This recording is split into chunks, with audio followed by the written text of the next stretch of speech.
Standing outside my locked apartment on my 28th birthday, I watched through my security app as my family pounded on my door.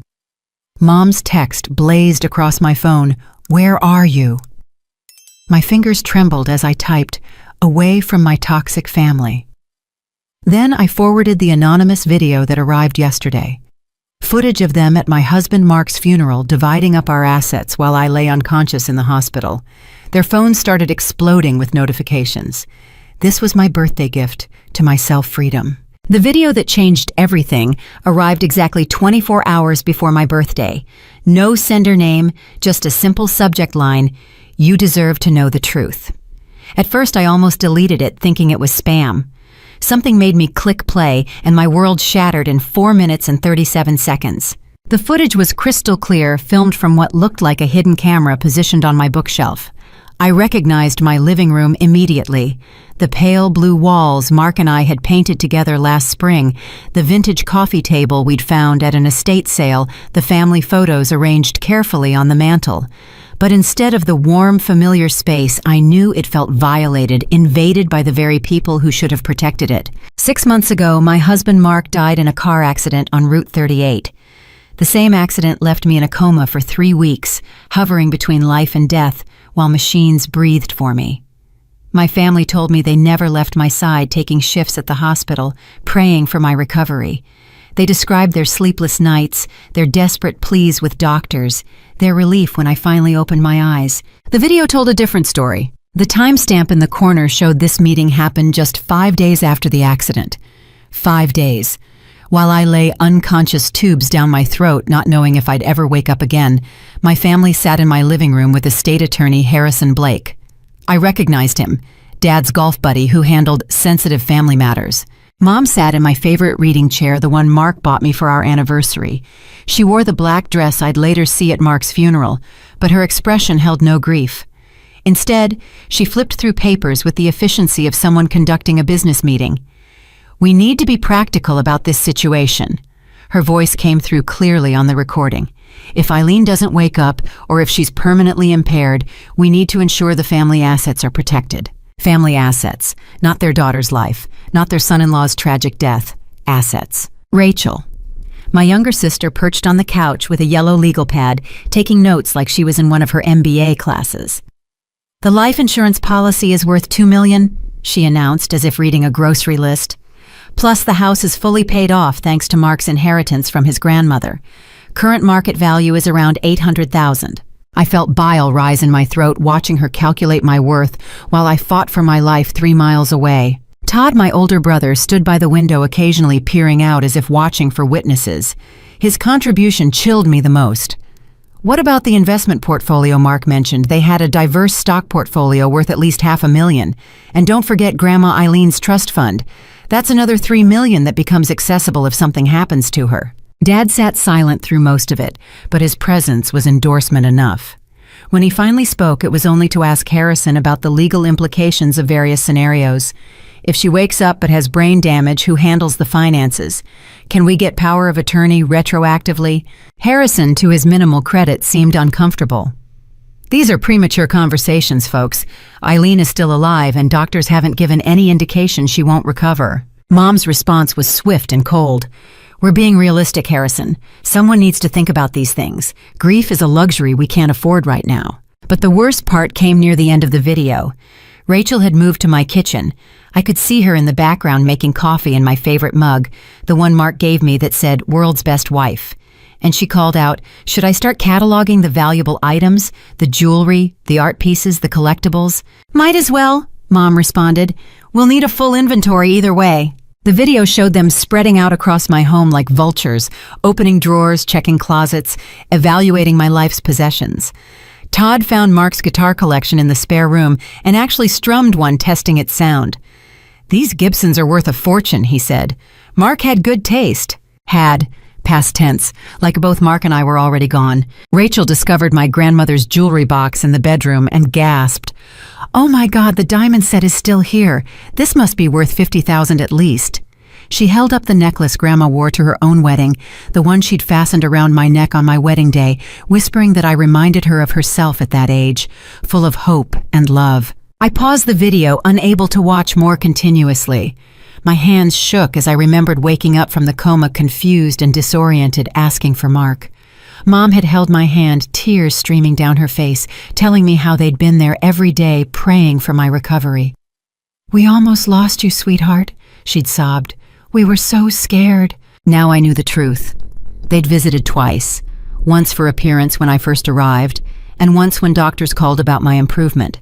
The hospital records confirmed it. While I lay dying, they were dividing my life like jackals over carrion. The meeting on video lasted another hour.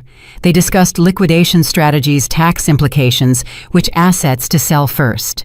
Harrison took notes and promised to prepare documents, just in case. Mom assigned roles. Todd would handle the investment accounts, Rachel would manage the house sale, Dad would deal with insurance companies. They had contingency plans for every scenario except one, me walking out of that hospital with full cognitive function and a broken heart. As the video ended, I heard Mom's final words, "Not a word about this meeting to anyone. If Eileen recovers, she never needs to know we were prepared. We'll be the supportive family she needs. But if she doesn't, well, we've protected the family's interests." Protected the family's interests. I was family, wasn't I? Or had I stopped being family the moment I accumulated wealth they felt entitled to? I looked at my phone screen where their messages were piling up. 47 missed calls. Dozens of texts ranging from confused to angry to pleading. They were still outside my apartment, still pounding, still demanding entry to my birthday celebration. The same celebration where they'd planned to smile, eat my food, accept my gifts, and continue their charade of loving family while calculating my worth. The anonymous sender had included a note at the end of the video. "There's more. They've been stealing from you. Check your accounts. Happy birthday. Celebrate your freedom." I pulled up my banking app, my stomach churning with dread about what I'd find next, because if they could plan my financial dissolution while I lay dying, what else were they capable of? The present moment crashed back as my phone vibrated violently in my hand. Todd's face filled the screen, the contact photo from happier times when I still believed in the illusion of brotherly love. I declined the call and switched back to my security app, watching the scene outside my door unfold like a twisted reality show. 3 blocks away, I sat in my rented Honda Civic, anonymous and invisible. I'd parked strategically where I could see my building but remain unnoticed. The rental was intentional. My family knew my car would recognize my license plate. Today required invisibility, and $32 per day seemed a small price for freedom. Through the doorbell camera, I watched Dad attempt to peer through my front windows. He cupped his hands around his eyes, pressing against the glass like a child at a candy store. The irony wasn't lost on me. He was trying to see inside the home he'd already inventoried for sale. Behind him, Mom's perfectly manicured hand continued its assault on my door, each knock more insistent than the last. Rachel had escalated the situation. Through the camera's audio, I heard her on the phone with building management. "Yes, we're very concerned. It's her birthday and she's not answering. We think something might be wrong." Her voice dripped with false concern, the same tone she'd used when telling me how worried she'd been during my hospital stay. "Can you please send someone to check on her? We're her family. We're so worried." Worried about their access to my money, perhaps. Worried their carefully constructed plan was crumbling. I minimized the security app and opened my banking application. The anonymous message had mentioned stolen funds, and as much as I wanted to deny the possibility, the video had shattered any remaining trust. My fingers hesitated over the login button. Did I really want to know how deep this betrayal went? The checking account loaded first. Mark and I had maintained joint accounts. It made sense for a married couple. We trusted each other completely, never questioning purchases, always discussing major expenses. The current balance seemed normal at first glance, but then I noticed the transaction history icon showing 943 recent transactions. That couldn't be right. I scrolled through the list and patterns emerged immediately. Withdrawals of $475, $490, $485, always cash, always just under the $500 threshold that would trigger automatic fraud alerts. The locations made my blood run cold. ATMs within a 2-mile radius of my parents' house. Each withdrawal corresponded with something else. I cross-referenced the dates with my text messages, and the pattern became sickening. January 15th. Mom withdrew $490, then texted me about their broken furnace and how expensive repairs were in winter. January 18th, another $475 gone, followed by Dad mentioning their unexpected medical bills. January 22nd, $485 vanished, and Rachel called crying about her student loans. I'd offered to help them. Every single time I'd offered. Let me write you a check, I'd said. I can help with the furnace repair. But they'd always declined, insisting they'd manage, that I needed to focus on my recovery.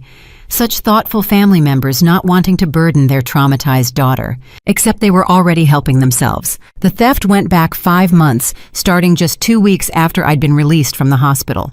Still weak, still grieving, still dependent on their support. I'd never noticed. They must have taken my wallet from my personal effects at the hospital. The duplicate card would have been easy.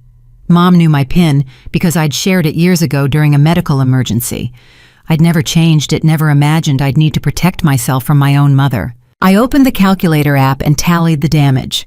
$475 here, $490 there twice a week for 5 months. My stomach lurched as the total climbed past $20,000, $23,415 to be exact. Stolen in increments small enough to avoid detection, but large enough to fund whatever lifestyle upgrades they'd been craving. My phone buzzed again. This time it was Rachel texting frantically. Eileen, what's going on? This isn't like you. We're all here for your birthday. I brought your favorite wine. My favorite wine. She didn't even know what that was. She'd brought Moscato to every gathering for the past 5 years, despite my repeated mentions that I preferred dry reds. But she remembered the value of my grandmother's diamonds perfectly. I screenshotted every suspicious transaction, creating a folder labeled Evidence. The anonymous benefactor was right. There was a clear pattern of theft, but this felt like just the beginning. If they were bold enough to steal $23,000 in cash, what else had they taken? Back on my security app, the situation was escalating. A maintenance worker had arrived, master key in hand. Mom clutched her chest dramatically. Oh, thank goodness, we've been so worried. She hasn't answered any calls, and with her medical history... My medical history. The coma they'd hoped would be permanent. The brain damage they'd planned around. The death that would have made them millionaires. I watched the maintenance worker hesitate. I really should wait for police if you think something's wrong, he said. Professional protocol, thankfully. No, police. Dad interjected quickly. Too quickly. We just want to make sure she's okay. Family concern, you understand. Through the camera, I could see my neighbor, Mrs. Patterson, peeking out from her door across the hall. 80 years old, and sharp as a tack, she'd been Mark's favorite neighbor. She'd brought me soup during my recovery, sat with me during the worst grieving days. Now she watched my family with narrowed eyes, clearly suspicious. My phone rang again. This time the caller ID made me pause. It was my bank's fraud department. With trembling fingers, I answered. Ms. Morrison, this is Janet from First National Bank's fraud prevention team. We've noticed some unusual activity on your accounts and wanted to verify some recent applications. Applications? My voice came out as a whisper. Yes, ma'am. We have applications for 3 new credit cards in your name submitted last week. The applications listed a different address than our records show.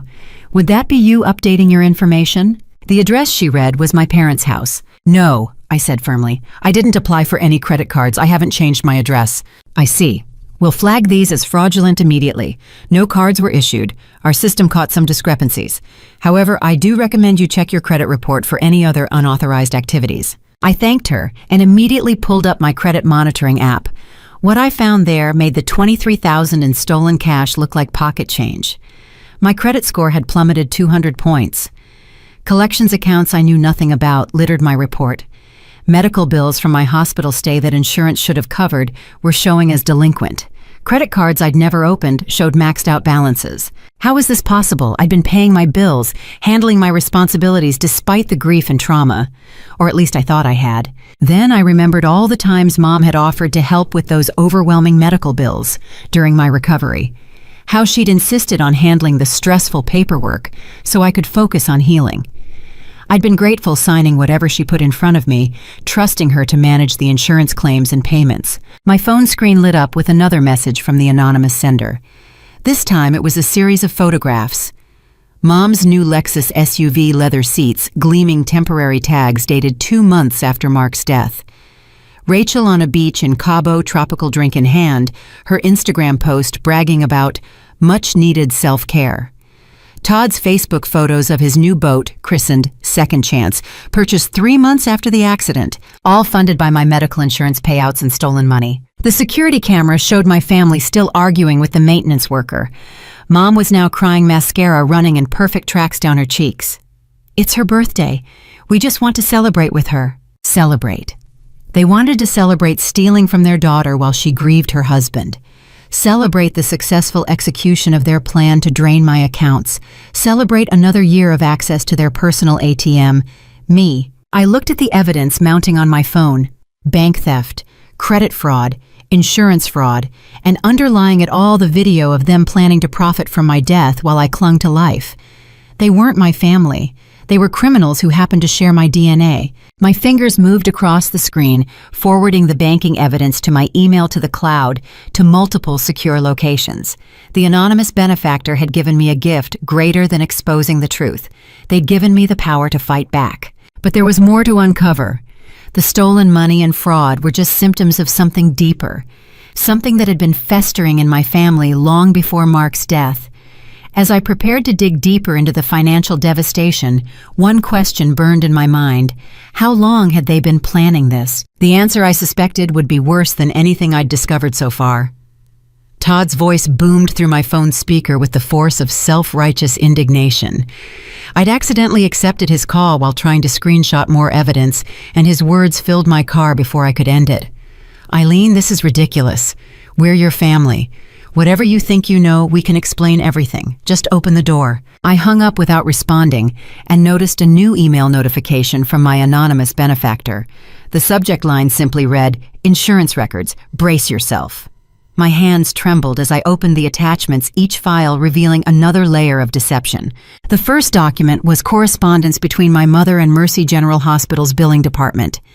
Dated 2 weeks after my accident, it showed Mom filing paperwork as my emergency medical representative. The forms were thorough, granting her full authority to handle insurance claims, receive reimbursements, and make financial decisions regarding my care. My supposed signature at the bottom was shaky but passable. Of course it was. I'd been heavily medicated, barely conscious, signing anything placed in front of me. But it was the second set of documents that made my blood freeze. Insurance payment records showed that Anthem Blue Cross had paid out $87,000 for my 3-week ICU stay, emergency surgeries, and ongoing care. The payments were sent directly to the account Mom had provided, her personal checking account for safekeeping during Eileen's recovery. Not 1 cent had reached the hospital. Instead, the records showed Mom making minimum payments to keep my accounts barely out of collections. $50 here, $75 there. Just enough to prevent legal action while she hoarded the bulk of the insurance money. Meanwhile, Mercy General's billing department had been sending increasingly urgent notices to my apartment, all of which I'd never seen, because Mom had been collecting my mail to reduce stress during recovery. I pulled up my credit report again, focusing on the medical collections. $32,000 to Mercy General, $15,000 to the neurology specialists, $8,000 to radiology, another $12,000 to various other providers, all legitimate bills from my care, all supposedly covered by insurance, all unpaid, while Mom sat on $87,000 meant for exactly these expenses. The anonymous sender had included screenshots of Mom's bank statements. I studied them, tracking where my medical money had gone. A $25,000 wire transfer to Lexus Financial Services appeared 2 days after the largest insurance payment. Multiple transfers to Rachel's account, each conveniently just under the $10,000 reporting threshold. Cash withdrawals matching the dates of Mom's new designer handbag, purchases her bathroom renovation, her sudden ability to afford weekly spa treatments. My phone buzzed with another file. This time it was an email exchange between Mom and someone named Bradley Hutchinson, who appeared to be a financial advisor. Mom's message was breathtaking in its audacity. "I've come into some funds through a family situation. I need investment advice for approximately $75,000.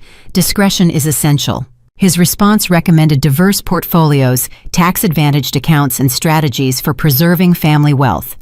Family wealth built on fraud stolen from a daughter they'd left to drown in medical debt while recovering from trauma.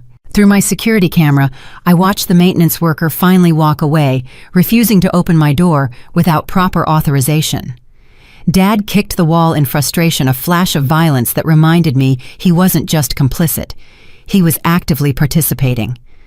Rachel was now on the phone with what sounded like a locksmith lying about being locked out of her own apartment. My phone rang with an unknown number. Against my better judgment, I answered. "Ms. Morrison, this is Kimberly from Mercy General's billing department. I'm calling about your overdue account. We've been trying to reach you for months." My voice caught. I just discovered my insurance payments were misdirected. I'm working on resolving this." Her tone softened slightly. "I see. We can work with you on a payment plan, but I need to inform you that your account is scheduled for legal action next week if we don't receive substantial payment. The balance with interest and fees is now $41,000. $41,000. Almost half of what Mom stole, now doubled with penalties, while she enjoyed her luxury SUV. Can you send me all the documentation?" I asked. "I'll need it for the police report." "Police report?"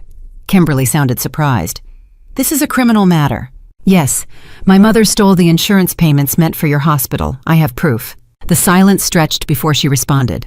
"Oh my, let me connect you with our fraud department. This changes everything."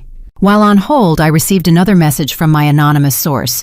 This time it was security footage from the hospital showing Mom at the billing office. She was smiling, chatting warmly with staff, playing the role of devoted mother, handling her daughter's affairs. In her hand was a folder thick with papers, insurance checks by the timestamp, checks that never made it to their intended destination. The fraud department specialist who picked up was thorough and sympathetic. "If you can provide evidence of theft, we can work with law enforcement and potentially reverse some of the damage to your credit. Medical identity theft by family members is more common than people think." Medical identity theft. There was a term for what my mother had done. It wasn't just betrayal. It was a recognized crime with a name and legal consequences. As I provided information to the hospital, my phone lit up with texts from Rachel. "The locksmith is coming. We'll be inside soon. Whatever you're upset about, we can talk. Mom's really hurt by your behavior. You're not thinking clearly. Let us help you." Help me. Like they'd helped manage my medical bills. Like they'd helped by stealing $23,000 in cash.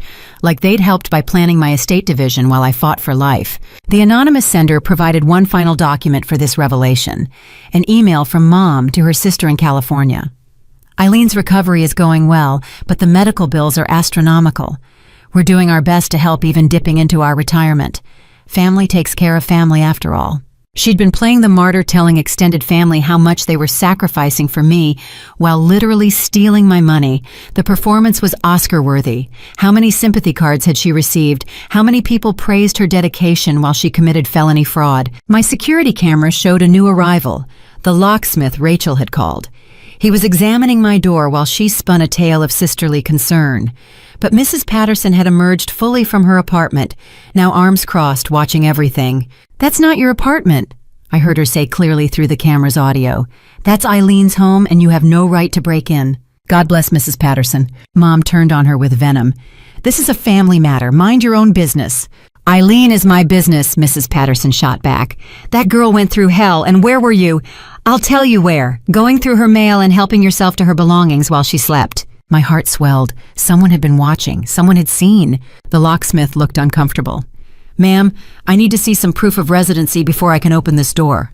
Rachel fumbled for an answer while Mom's mask of concern slipped into fury. They were unraveling their plan, crumbling in real time. But I knew this was far from over. The medical bills were just one piece of a larger puzzle, and something told me the worst revelations were yet to come. My phone buzzed with the new message from the anonymous sender. "Ready for the next piece? Your father tried something that would have ended everything. Check your email." I steeled myself and opened the next file, wondering how much deeper this betrayal could go. The email attachment loaded slowly each second, stretching like an eternity. When it finally opened, I found myself staring at a real estate document that made every previous betrayal pale in comparison. It was a property transfer form for my house, the Victorian-era home Mark and I had spent 3 years renovating with our own hands, where we'd planned to raise children, where every room held memories of our life together. The document was dated 6 weeks after Mark's funeral. Dad's signature sprawled across the bottom as the initiating party attempting to transfer ownership from my name to a family trust he controlled. But it was the signature above mine that stopped my heart. My own name written in handwriting that looked remarkably like mine, but wasn't. The anonymous sender had included an entire email chain between Dad and Harrison Blake, the same attorney from the living room video. Their correspondence revealed a conspiracy that made me physically ill. "Harrison, we need to move quickly on the property transfer." Dad's first email read, "Eileen is still fragile from her recovery, and I'm concerned about her ability to maintain such a large property alone. As her father, I feel it's my responsibility to protect this asset." Harrison's response showed more ethics than I'd credited him with. "Richard, I understand your concerns, but this requires Eileen's explicit consent. The power of attorney you mentioned isn't valid for property transfers of this magnitude. She would need to appear in person and sign with witnesses." Dad's follow-up was where things turned criminal. "What if she's already signed? I have documentation from her recovery period when she was more agreeable to family guidance." The attorney's next email was lengthy and stern. "I must see this documentation, Richard. I have to warn you that forged signatures on property documents constitute felony fraud. The penalties are severe. We're talking potential prison time. Additionally, any power of attorney signed under duress or diminished capacity would be invalid." But Dad hadn't given up. The emails showed him pressuring Harrison, even offering a substantial bonus for expedited processing. When Harrison continued to resist, Dad tried a different approach. "My daughter signed these papers. She's just forgotten due to her medication. Surely you understand how trauma can affect memory." The anonymous sender had done their homework. The next attachment was security footage from Harrison's office building dated the same day as the final property transfer attempt. The grainy video showed Dad's car in the parking lot. He sat in the driver's seat with a woman in the passenger side. Similar height to me, same hair color, wearing sunglasses and a scarf despite the warm weather. They spent 20 minutes in the car, and the camera caught them perfectly. The woman practicing signatures on a clipboard, Dad coaching her movements. Even in the poor quality video, I could see him demonstrating the particular way I loop my E, a quirk from childhood he'd apparently remembered for criminal purposes. The woman was Sarah Chen, Rachel's college roommate. The anonymous sender had included her social media posts from that week showing her sudden ability to afford a European vacation right after this meeting. 30 pieces of silver for attempting to steal my home. But the most damning evidence came next. Harrison had secretly recorded the meeting. Apparently he'd grown suspicious enough to protect himself legally. The audio was clear. "This is my daughter Eileen," Dad's voice said confidently. "I'll need to see identification," Harrison responded. There was rustling. Then Harrison again. "This photo doesn't look quite right, and I've met Eileen before, at her wedding, remember? She's lost weight since the accident," Dad explained smoothly. "The stress has aged her. Surely you can understand. I'm afraid I need additional verification. Perhaps a second form of ID, or we could call someone to verify." The recording captured Dad's growing agitation. "This is ridiculous. I'm her father. I'm trying to protect her interests by transferring her $400,000 property to your control." Harrison's skepticism was evident. "Richard, I'm going to have to ask you both to leave, and I'll be keeping copies of all documentation for my records." The sound of chairs, scraping footsteps, and then Dad's parting shot. "You're making a mistake, Harrison. When my daughter loses this house because she can't manage it alone, remember you could have helped." The anonymous sender's next email explained why the property transfer had failed. Harrison had immediately reported the attempted fraud to the State Bar Association and local authorities. However, without concrete proof, and with Dad's position in the community, he served on several nonprofit boards, the investigation had stalled. Until now. I looked up from my phone to see the scene at my apartment building escalating. The locksmith had refused to open my door without proper documentation, but Todd had arrived with tools from his truck. Through the security camera, I watched him pull out a crowbar. "This is insane," he growled. "She's clearly having some kind of breakdown. We need to get in there and help her." Mrs. Patterson had been joined by Mr. Williams from the third floor, both elderly neighbors standing guard like sentinels. "You touch that door and I'm calling the police," Mr. Williams announced, his phone already in hand. Mom tried a different tactic. "We're just concerned about our daughter. She's not well. She hasn't been the same since her husband died." "Seems pretty clear-headed to me," Mrs. Patterson retorted, clear-headed enough to finally see through you vultures. The word vultures triggered something in Mom. Her carefully maintained composure cracked. How dare you? We've sacrificed everything for that ungrateful girl. Sacrificed? Mrs. Patterson laughed bitterly.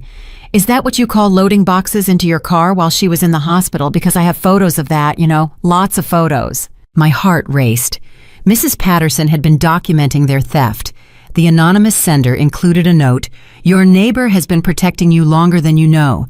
She reached out to me with her concerns." I received another file, Mrs. Patterson's photos, dozens of them all time-stamped during my hospital stay and recovery. Mom and Todd loading banker's boxes from my home office, Rachel carrying out Mark's guitar cases, Dad with arms full of what looked like photo albums and documents. They'd been systematically looting my home while I fought for my life. One photo was particularly damning.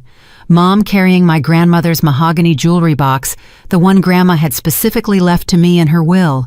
The same box Mom had told me was mysteriously missing when I'd asked about it during recovery. Maybe Mark moved it, she'd suggested sadly. Men never remember where they put things. She'd let me search for it frantically, let me cry over losing one of my last connections to Grandma, all while it sat in her bedroom. The property theft attempt was the final straw. They hadn't just wanted my money or possessions, they'd wanted to steal the very roof over my head, the home where Mark's presence still lingered in every corner, the kitchen where he'd made me breakfast every Sunday, the study where he'd graded papers late into the night, the bedroom where we'd whispered our dreams and plans for the future. They'd tried to take it all. My phone rang. The caller ID showed it was Detective Morrison from the Financial Crimes Unit. Word was spreading fast about my family's activities. Ms. Morrison, this is Detective Morrison, no relation despite the name. I've received some concerning reports about attempted property fraud and medical insurance theft. Can we meet to discuss this? Yes, I said firmly. I have extensive documentation. Excellent. And Ms. Morrison, are you somewhere safe in cases of family financial abuse we worry about escalation? Through my security camera, I watched Todd testing his crowbar against my door frame while Mom played lookout. Escalation indeed. I'm safe, I assured her, but my family is currently trying to break into my apartment. Stay where you are. I'm dispatching units immediately. As I ended the call, I received one more message from my anonymous benefactor. This one was different. Not evidence, but a warning. What comes next will be the hardest truth. Your husband's death wasn't random. Take a deep breath. The police are almost there. I stared at those words, my mind refusing to process their implication. Mark's death wasn't random. The accident on Route 38 that had shattered my world, that had started this entire nightmare, it wasn't really an accident. Through the camera, I saw police cars pulling up their lights, painting my building in alternating red and blue. My family scattered like roaches exposed to light, but it was too late. The officers were already out of their vehicles, moving with purpose. Everything I thought I knew was crumbling. But one terrible question rose above all others. Had my family killed my husband? My phone buzzed with an intensity that made my hand shake. The message from my anonymous source contained just 4 words that changed everything. Check your email, now. The attachment was a formal report from Stronghold Life Insurance Company's Special Investigations Unit. Mark's $2 million policy had been flagged for review not because of the payout to me, but because of what happened before his death. My eyes scanned the dense text, each paragraph revealing another piece of a puzzle I'd never known existed. 2 weeks before the accident, someone had called Stronghold pretending to be Mark. The caller, male with a slight Boston accent that the voice analysis flagged as suspicious, had asked detailed questions about beneficiary changes, claim procedures, and payout timelines. The insurance company's recorded line had captured everything. "I'm thinking about updating my beneficiaries," the voice said. "My wife and I were going through some changes. How would I add family members to the policy?" The customer service representative had been thorough, explaining that any changes would require written documentation and spousal consent for policies over $1 million. The caller had grown agitated, demanding to know if there were ways around the spousal consent requirement. The report included voice analysis comparing the caller to known samples. It wasn't Mark. The pitch cadence and speech patterns were all wrong. But it was someone familiar. The analyst's note made my blood run cold, voice patterns consistent with blood relative of policyholder, possible sibling or parent, Todd. My brother had called Mark's life insurance company fishing for information 2 weeks before my husband died. The investigation report continued with more disturbing findings. The call had originated from a burner phone purchased at a gas station 12 miles from Todd's house. Security footage from the gas station, though grainy, showed a man matching Todd's build buying the phone with cash. He'd worn a baseball cap and kept his head down, but his distinctive shamrock tattoo was visible on his forearm. But Todd hadn't stopped there. The report detailed multiple inquiries made to Mark's workplace about his life insurance benefits. Someone identifying himself as a family friend had called HR 3 times asking about dependent life insurance, accidental death multipliers, and whether the company held additional policies on Mark. Mark's colleague Jennifer had provided a statement to the investigator. She'd overheard one of these calls and found it strange enough to mention to Mark. His response, documented in her statement, now seemed prophetic. "Someone's been asking weird questions about our finances. I think Eileen's family is up to something. I'm starting to document everything just in case." The investigator had pulled Mark's phone records for the 2 weeks before his death. The pattern was disturbing. Todd had called him 17 times, each conversation growing longer and more heated, according to the duration logs. Text messages recovered from Mark's phone backup revealed the escalation. Todd: "You don't deserve her." Mark: "That's not your decision." Todd: "She comes from money. You're just a teacher." Mark: "I love my job and my wife." Todd: "What happens to her inheritance if something happens to you?" Mark: "Why would you even ask that?" Todd: "Just curious about my sister's future." Mark: "Stay away from us." The final text from Todd, sent the morning of Mark's death, made my hands tremble. "We need to talk. Meet me at the Route 38 overlook at 5:30. Come alone or I'll tell Eileen about your past." Mark's past. What could Todd have possibly known? Mark had been an open book. A dedicated teacher, loving husband, no secrets between us, or so I'd thought. The investigator had dug into this threat and found nothing substantial. Mark had a completely clean history. No arrests, no scandals, no secrets. The investigator's conclusion was that Todd had been bluffing, trying to manipulate Mark into a meeting. And it had worked. The report then shifted to the day of the accident. Mark's normal route home didn't include Route 38. He'd have had to go 15 minutes out of his way to reach the overlook Todd mentioned. Phone GPS data confirmed Mark had indeed driven to that location, arriving at 5:27 p.m. Todd's phone showed him in the same area from 5:15 until 5:45. What happened in those 18 minutes before Mark's car went off the road? Through my security camera feed, I watched the police taking statements from my family. Mom was gesturing wildly, playing the victim, while Todd stood with his arms crossed, defiant. The investigators seemed particularly interested in him, and now I understood why. My phone rang. Detective Morrison's name appeared on the screen. "Ms. Morrison, we've just received some interesting information from Stronghold Insurance. They're sharing their investigation file with us. Where did you get your copy?" "An anonymous source has been sending me evidence all day," I explained. "They claim to be a private investigator Mark hired before his death. We'll need to speak with this investigator. Any way to contact them?" "They've only contacted me, but they mentioned they have more evidence about the accident itself." "Don't delete anything. We're treating this as a potential homicide investigation now. Are you still in a secure location?" Through the camera, I saw Todd being placed in handcuffs. He was shouting something I couldn't make out, his face red with rage. Rachel stood frozen. Her perfect composure finally cracked. The weight of their actions was becoming real. "I'm safe," I told the detective. "I'm watching them get arrested through my security camera." "Good. Stay put. We'll need you to come in for a formal statement once the scene is secure." After ending the call, I sat in the rental car trying to process what I'd learned.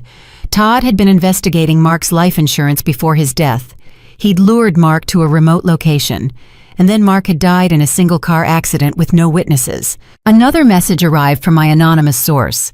This time it was a photo of Mark's car at the accident scene taken by the first responders. I'd never seen these images. My family had protected me from such painful details during recovery. Now I understood why. The damage to Mark's car wasn't consistent with simply running off the road. The rear bumper showed clear impact damage, paint transfer in a distinct yellow color. Todd's truck was yellow, a custom paint job he'd been proud of, calling it Construction Zone Yellow at every family gathering. The investigating officer's notes included in the file mentioned the paint transfer, but noted that no other vehicle had been reported at the scene. Without a witness or suspect vehicle to examine, they'd classified it as hit and run and moved on. They'd never suspected the victim's brother-in-law. My phone buzzed again. This time it was a video file from the anonymous investigator. Traffic camera footage from a quarter-mile before the accident site. The timestamp matched the day Mark died. I held my breath as I pressed play. Mark's blue sedan passed the camera at 5:41 p.m. driving normally. 30 seconds later, Todd's yellow truck raced past, clearly pursuing. The truck was weaving aggressively, closing distance fast. The video ended there. The accident scene was beyond the camera's range. But it was enough. Todd had chased Mark. The paint transfer suggested contact, and Mark had ended up wrapped around a tree while Todd drove away, leaving my husband to die alone on a remote stretch of road. The anonymous investigator sent one final message for this revelation. "I'm sorry I couldn't prevent this. Mark hired me only 2 weeks before his death, not enough time to gather evidence that could have stopped them. But I promised him if anything happened, I'd make sure you knew the truth. There's more. Your sister was involved." Rachel was involved. Sweet, perfect Rachel, who'd cried at Mark's funeral, who'd held my hand through recovery, who'd brought me tea and cookies during the darkest days. How deep did this conspiracy go? Through the security camera, I watched as the police loaded Todd into a patrol car. His expression had changed from rage to fear. He knew the evidence existed. He knew his freedom was over. But this wasn't over. Not by a long shot. The investigation into Mark's death was just beginning, and I had a feeling the worst revelations were yet to come. My family hadn't just planned to profit from my death. They'd actively caused Mark's. The question now was whether it was manslaughter or murder, and how many of them were involved in the execution of their plan. The next file loaded on my phone with agonizing slowness. When it finally opened, I found myself staring at traffic camera footage from the State Highway Department, dated March 15th at 5:36 p.m., the day my world ended. The anonymous investigator had somehow obtained footage from multiple cameras along Route 38, creating a timeline of Mark's final journey. The first clip showed the Route 38 overlook, where Todd had demanded to meet Mark. The parking area was empty, except for Todd's yellow truck, distinctive even in the grainy footage. At 5:27, Mark's sedan pulled in parking at the far end as if maintaining distance. For 4 minutes, nothing moved. Then Mark's door opened and he stepped out, his body language tense, arms crossed defensively. Todd emerged from his truck, and even without audio, their confrontation was obvious. Todd gestured aggressively, pointing at Mark, then at his truck, then spreading his arms wide in what looked like a demand. Mark shook his head repeatedly, backing toward his car. At 5:35, Mark got back in his vehicle and drove away. Todd stood watching for a moment, then ran to his truck. The second camera was positioned at the intersection of Route 38 and Millbrook Road. Mark's sedan passed at 5:39, maintaining a normal speed. 45 seconds later, Todd's truck blew through the frame, clearly exceeding the speed limit. The timestamp showed him accelerating to catch up. The third camera, mounted at the abandoned Watson farm 2 miles down the road, captured the escalation.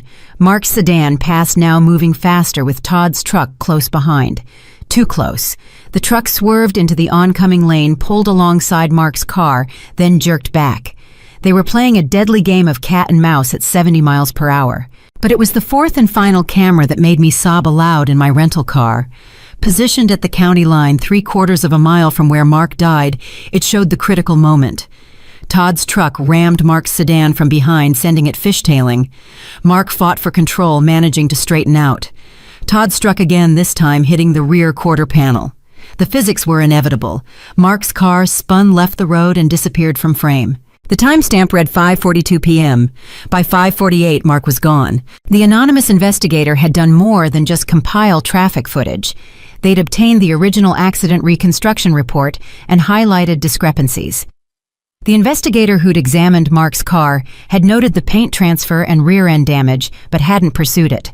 A handwritten note in the margin read, "Victim's family advises no other vehicles involved. Grieving widow confirms husband was alone." My family had told them Mark was alone. While I lay unconscious in the hospital, they'd interfered with the investigation of the murder they'd committed. But there was more. The investigator had tracked down a witness the police had missed. A farmer named Gerald Hutchins, who'd been repairing fencing near the accident site. His statement given to the private investigator 6 weeks after Mark's death was damning. I heard engines racing like someone was chasing. Looked up and saw a blue car being pushed around by a yellow truck. The truck hit the car hard from behind, sent it spinning. The car went off into the trees. The truck stopped for maybe 10 seconds, then took off fast.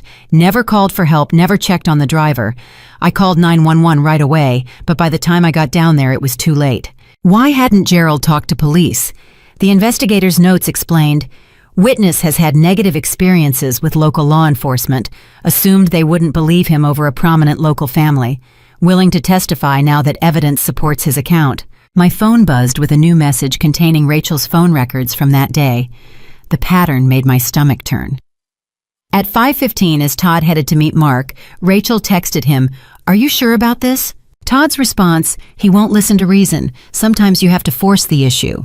At 5:38, as Todd chased Mark, "Where are you?" Todd following him, "He won't stop." At 5:43, 1 minute after the crash, 911 now, Route 38 near mile marker 47. "Rachel, what happened?" Todd, "Just call, make it anonymous." The records showed Rachel called 911 at 5:44 from a payphone at a gas station 8 miles away. She reported seeing a car in the trees while driving past, gave the location and hung up. Her own cell phone GPS showed her nowhere near the accident site. She'd never driven past, never saw the car.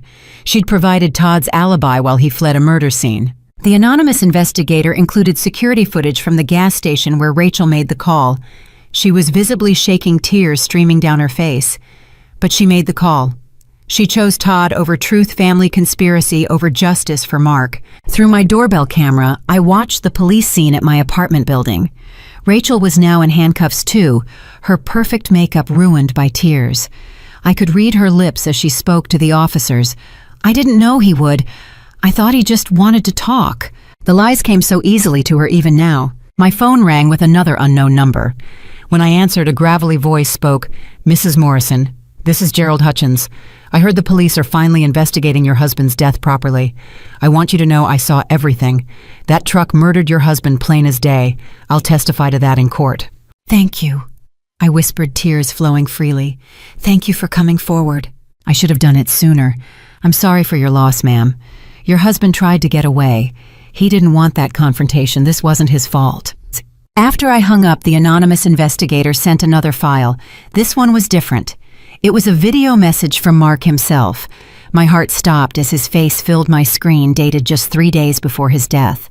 "If you're watching this, something's happened to me," Mark's familiar voice said. I had to pause the video, overwhelmed by hearing him again. When I restarted it, his words chilled me. "Eileen's family has been making threats. Todd specifically has been asking about life insurance, about what happens to Eileen's inheritance if I'm gone.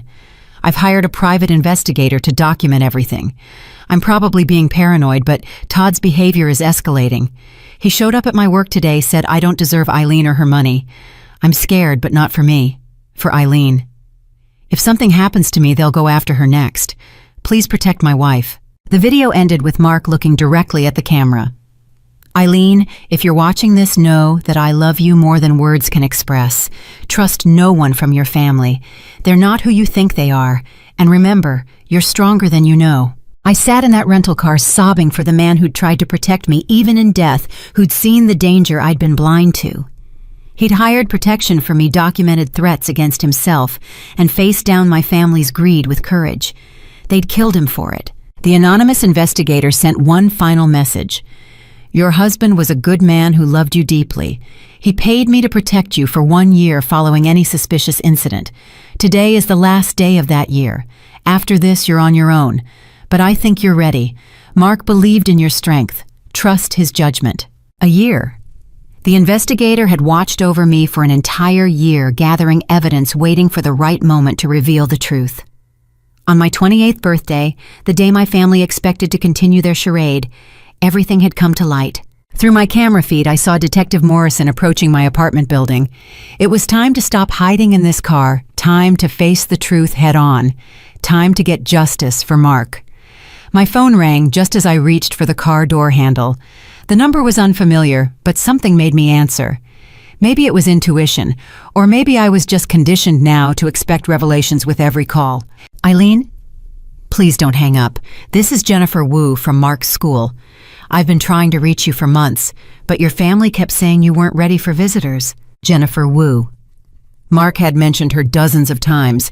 The new math teacher he'd been mentoring fresh out of college and eager to make a difference. They'd collaborated on curriculum plans, shared lunch duty, debated teaching methods. Mark had seen her as the future of education, bright and dedicated. Jennifer, my voice cracked. What do you mean trying to reach me? After I saw on the news that they're reopening Mark's case, I knew I had to try again. Eileen, I have information about what happened the day Mark died. Your brother Todd came to the school. There was a confrontation. I should have spoken up sooner, but I was terrified. My heart hammered against my ribs. What kind of confrontation? Can we meet? I don't trust phones anymore. Not after what your brother did to me. Her voice trembled with barely controlled fear.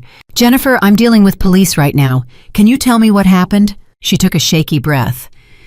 Todd showed up during Mark's planning period. I was in the classroom next door and heard everything through the thin walls. He was demanding Mark convince you to add your family as life insurance beneficiaries. Mark refused. He said you were his only family now that your blood relatives had shown their true colors. I gripped the phone tighter.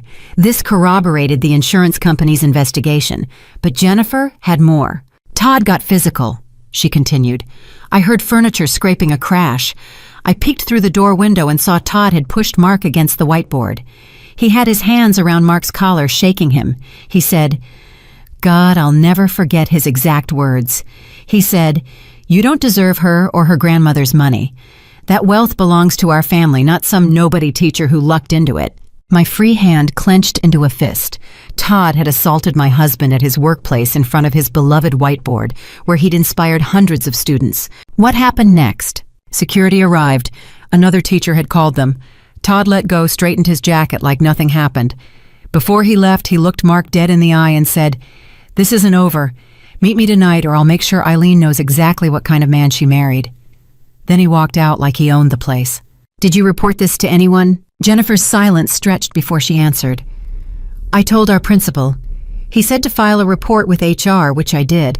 But then your brother started showing up at my apartment. Ice filled my veins. What? The day after Mark's accident, Todd knocked on my door. I don't know how he found where I lived. He said he was collecting some of Mark's personal items from colleagues that your family was creating a memory book. He asked if Mark had left any papers at school, any computer files, anything that might have sentimental value. The words sentimental value dripped with hidden meaning. Todd had been looking for evidence, trying to clean up loose ends.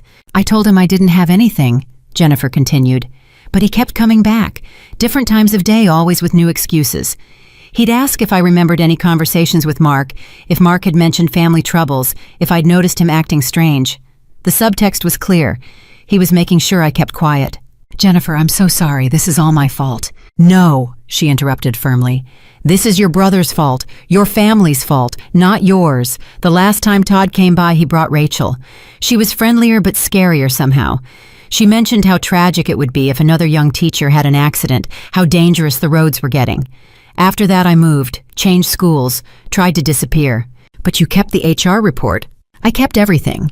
The HR report emails with timestamps, even a recording. My pulse quickened. A recording? After Todd's first visit to my apartment, I was paranoid. I started recording on my phone whenever he showed up. I have him on tape asking me to reconsider my statement to HR, offering me money to say I'd been mistaken about what I heard. When I refused, he got nasty, said accidents happen all the time, especially to people who don't mind their own business. Through my security camera, I could see the police finishing their initial arrests. Todd was in one patrol car, Rachel in another. Mom and Dad were being questioned separately, but this was far from over. Jennifer, the police need to hear this, all of it. I know, I'm ready now. Seeing him arrested gave me courage. But Eileen, there's something else. The day before Mark died, he gave me an envelope. Said if anything happened to him, I should mail it to someone named James Wu. I did what he asked, mailed it that very night after I heard about the accident. I think Mark knew something bad was coming.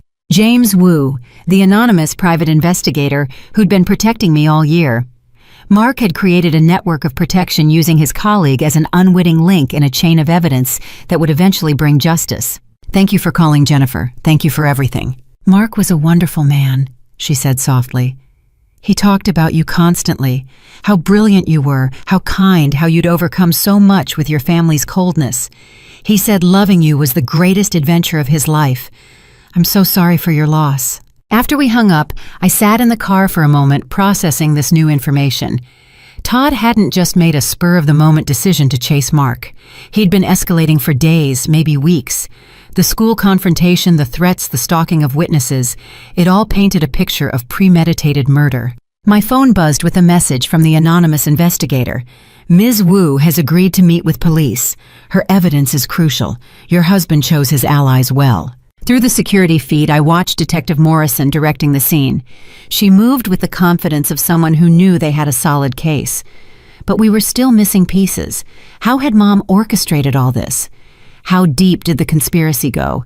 And what other secrets were waiting to be uncovered? I finally opened the car door, ready to face whatever came next.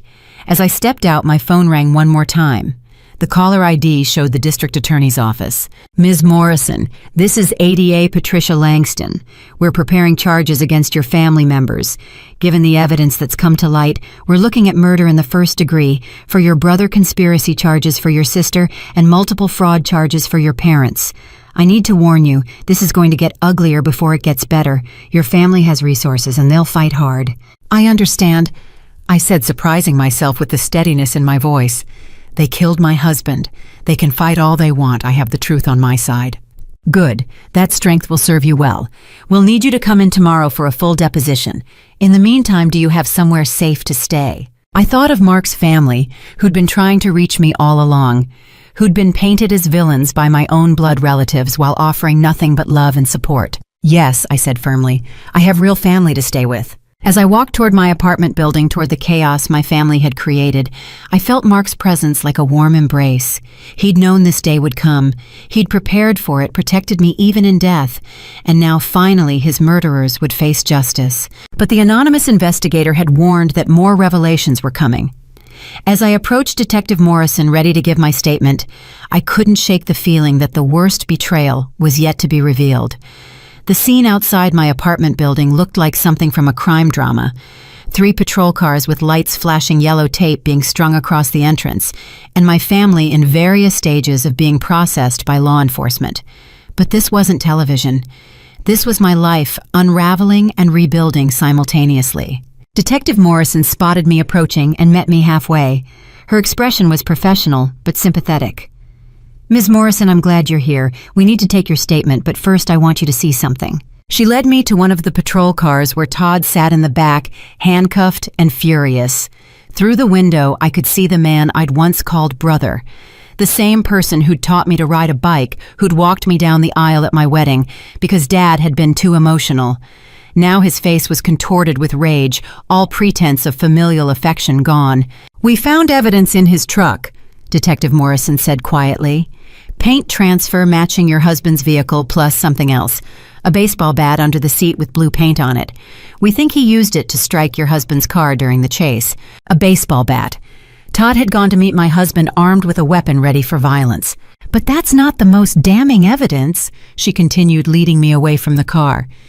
Your sister broke down during questioning. She's trying to claim she was coerced, but her confession revealed something we didn't expect. As if on cue, I heard Rachel's voice carrying across the parking lot. She was sobbing hysterically to another officer, her words tumbling out in a desperate stream. It wasn't supposed to happen that way. Todd said he just wanted to scare Mark, make him more cooperative about the money. I was only supposed to be the lookout to call 911 if things went wrong. I didn't know he would actually kill him. The officer questioning her remained stone-faced. But you did know about the plan to force Mr. Morrison off the road. Rachel's silence was damning. Detective Morrison turned back to me. She's admitted to being present at the scene. Her car was parked on a side road positioned to pick up your brother after the assault. When Mark's car went off the road, she panicked. Instead of calling 911 immediately or trying to help, she picked up Todd and they fled. She made the anonymous call 10 minutes later from a payphone after they'd had time to get their stories straight. I felt my knees weaken. Rachel had been there. She'd watched my husband die and chosen to protect his killer instead of trying to save him. There's more, Detective Morrison said gently. We've been examining her phone more closely. There are text messages from earlier that day showing this was planned. Your mother was involved in the planning. She showed me printouts of the text exchange. Mom, is everything set for tonight? Rachel, Todd's ready. I'll be at position B. Mom, remember we need this resolved before Eileen gets too independent. The insurance money is crucial for our plan. Rachel, what if something goes wrong? Mom, nothing will go wrong. Todd knows what he's doing. Just stick to the plan. The timestamp was 2 hours before Mark died. While I was at physical therapy relearning how to walk without pain, my mother was coordinating my husband's murder. A commotion near the building entrance caught my attention. The police were bringing Mom out in handcuffs, and her reaction was pure theater. This is a mistake. I'm being targeted for trying to help my daughter, Eileen Sweetheart, tell them this is all a misunderstanding. I stepped forward, meeting her gaze directly. The only misunderstanding was me believing you ever loved me. Her mask slipped completely then. The loving mother vanished, replaced by something cold and calculating. You ungrateful brat. Everything we did was for the family. You were going to waste that money on your pathetic teacher husband. We deserved better. So you killed him. My voice carried across the parking lot, drawing everyone's attention. Mom's lawyer, who'd apparently arrived while I was talking to Detective Morrison, tried to silence her, but she was beyond caring. Todd was supposed to convince him to share, to be reasonable. If Mark had just agreed to add us to the insurance, none of this would have happened. His death is on his own stubborn head. The police officers exchanged glances. She'd just confessed to conspiracy in front of a dozen witnesses. Dad, who'd been silent until now, finally spoke up from where he stood with another officer. Linda, shut up. You're making things worse. Worse? Mom laughed bitterly. How could it be worse, Richard? Our daughter chose them over us. She let us struggle while sitting on millions. My mother left everything to her. My mother, I was the one who cared for her, who sacrificed, and she left it all to this ungrateful child. The truth was finally spilling out. This had never been about my well-being or even greed in the traditional sense. This was about Mom's decades-old resentment that Grandma had seen through her facade and protected me with her inheritance. Detective Morrison stepped in. Mrs. Morrison, I'm going to stop you there. Anything else you say can and will be used against you. But Mom was beyond reasoning. As they led her to the patrol car, she kept ranting. That money should have been mine. I'm the daughter. I deserved it, not her. And when she married that nobody teacher instead of someone with money, I knew we had to take action. The family fortune couldn't be diluted by his mediocre genes. The sheer venom in her voice made me step back. This wasn't the mother who'd tucked me in at night, who'd made chocolate chip cookies for school bake sales. Or maybe it was, and I'd just never seen past the performance. Detective Morrison put a protective hand on my arm. We have enough for conspiracy to commit murder along with the fraud charges. With your sister's confession and the evidence we've collected, your brother is looking at life in prison. Your mother will likely get 20 to 30 years minimum. Through the chaos, I noticed Mrs. Patterson standing on the sideline, her phone in hand. She'd been recording everything. When she caught my eye, she nodded grimly. For the news, she mouthed. People should know what they did to you and Mark. The police continued processing the scene. Evidence bags were being filled with items from Todd's truck.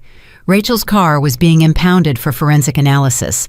The efficient dismantling of my family's conspiracy was both satisfying and surreal. My phone buzzed with a message from Patricia Mark's mother. We saw the news. We're on our way. You're not alone, sweetheart. Real family was coming.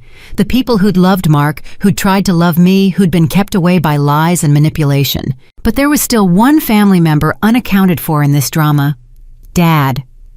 As I watched him being questioned, I noticed something different about his demeanor. While Mom raged and Todd seethed and Rachel sobbed, Dad looked defeated, broken, like a man watching his life's work crumble. Detective Morrison followed my gaze. Your father is a puzzle. He's been cooperative, but we can't figure out his exact role in all this.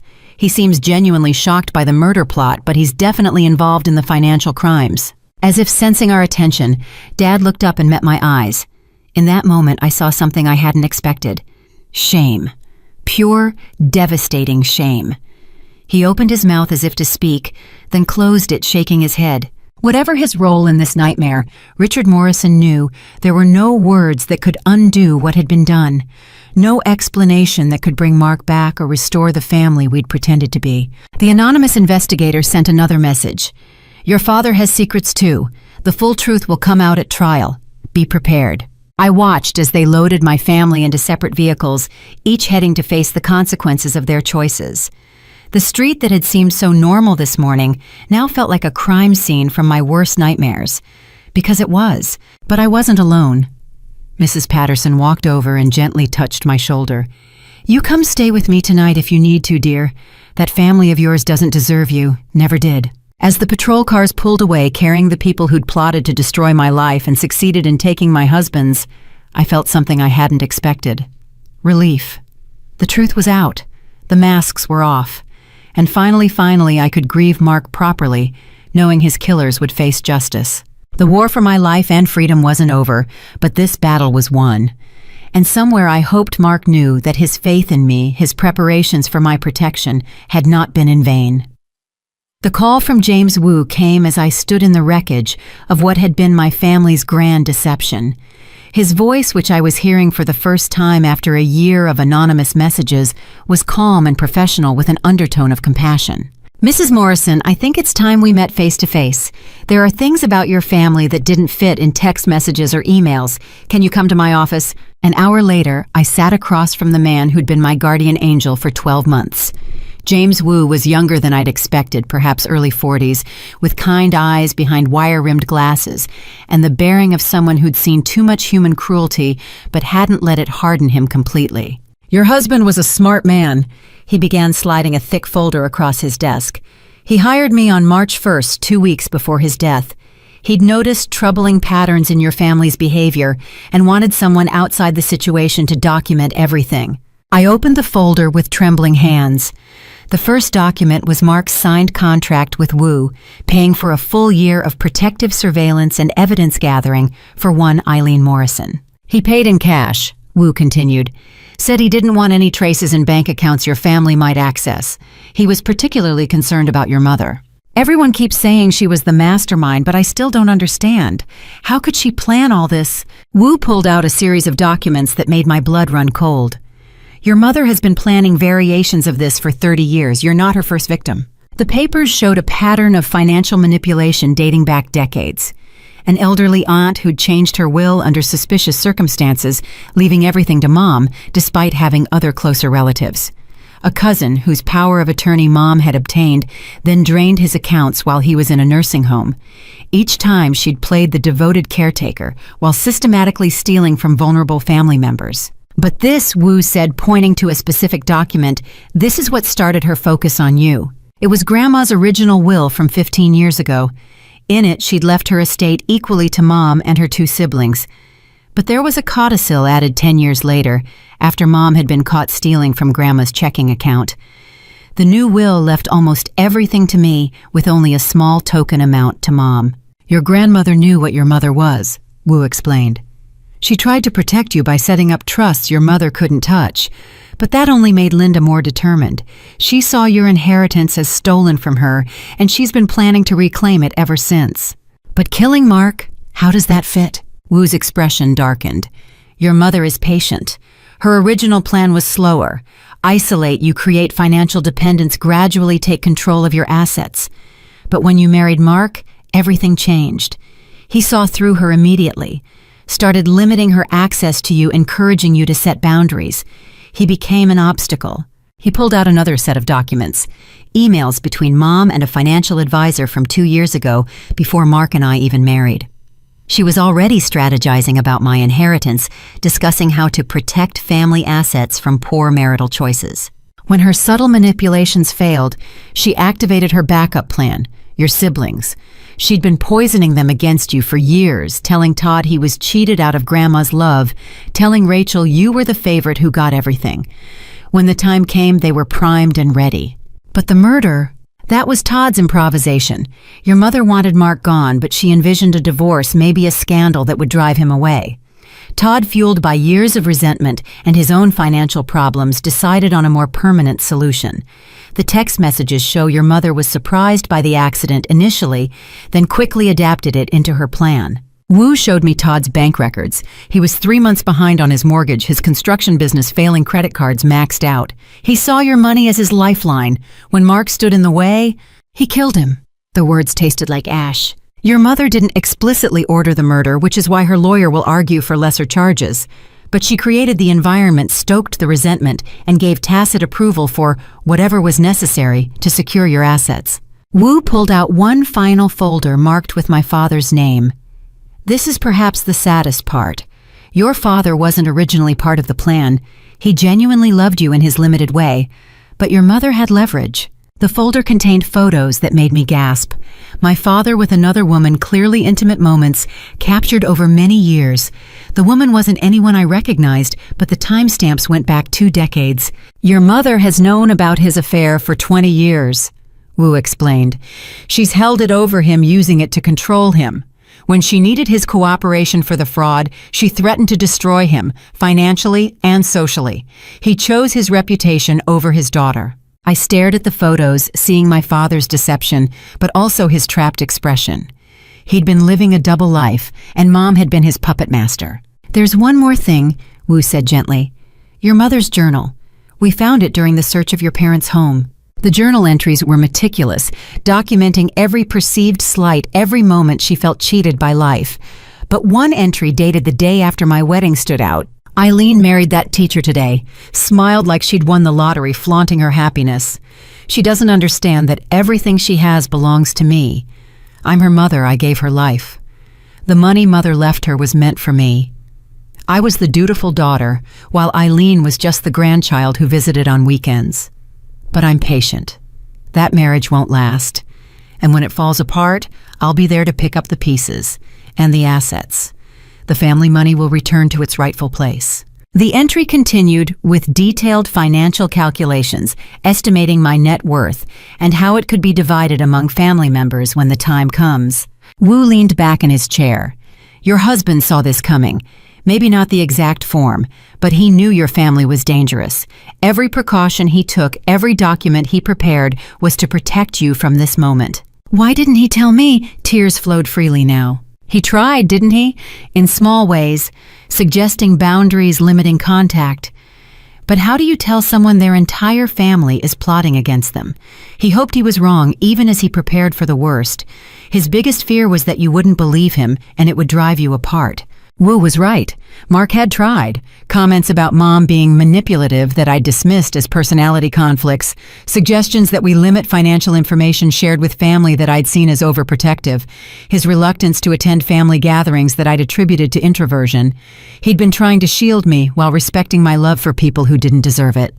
The investigation will uncover all of this, Wu continued. Your brother will likely get life without parole for murder. Your mother is looking at 20 to 30 years for conspiracy and fraud. Rachel might get 5 to 10 as an accomplice. Your father, that depends on how cooperative he is. What happens now? Now you heal, you testify, you reclaim your life, and you honor Mark's memory by living the life he died trying to protect. Wu smiled sadly. He talked about you constantly during our meetings. Your kindness, your intelligence, your resilience. He said you'd been so starved for real love from your family that you couldn't see their toxicity. But he believed that when the truth came out, you'd be strong enough to handle it. I thought about Mark's video message, his words about my strength. Even facing death, he'd believed in me. Thank you, I told Wu, for everything, for watching over me this year. I was paid through today, he said. After this, you won't need me. You have real family now. Mark's family. And more importantly, you have the truth. Your mother's hold over you was built on lies and manipulation. That power is broken now. As I left Wu's office carrying copies of evidence that would ensure justice for Mark, I felt the weight of 28 years of deception lifting. My family hadn't just tried to steal my money or even my life. They'd tried to steal my reality, replacing it with their twisted version where I owed them everything. But Mark had given me the greatest gift possible, the truth, and with it the freedom to build a life free from their poison. The full truth was devastating, but it was also liberation. My phone rang as I sat in my car outside James Wu's office, still processing the tsunami of revelations. The number was unfamiliar, but after today, unknown callers had become harbingers of truth rather than sources of anxiety. Eileen, this is Patricia Morrison, Mark's mother. Please don't hang up. The voice I'd been conditioned to fear, painted by my family as cold, judgmental, unforgiving, was warm and trembling with emotion. I gripped the phone tighter, tears already forming. Patricia, I thought you hated me. They told me you blamed me for Mark's death. A sob escaped through the phone. Oh, sweetheart, no, never. We've been trying to reach you since the funeral. Your family told us you never wanted to see us again, that you held us responsible somehow. They said you were too fragile, that contact with us would cause a breakdown. The lies upon lies were staggering. My family had isolated me from the very people who could have provided real support, all while pretending to care for my well-being. We hired our own investigator. Patricia continued, her voice stronger now. We knew something was wrong when you wouldn't return calls when your mother intercepted our letters. Dana drove by your apartment so many times hoping to catch you alone, but someone from your family was always there. Dana, Mark's younger sister, who'd been my maid of honor, who'd spent hours helping me choose wedding flowers, who'd called me the sister she'd always wanted. I'd been told she'd written me off, called me a gold digger who'd gotten Mark killed. Where are you now? Patricia asked urgently. Are you safe?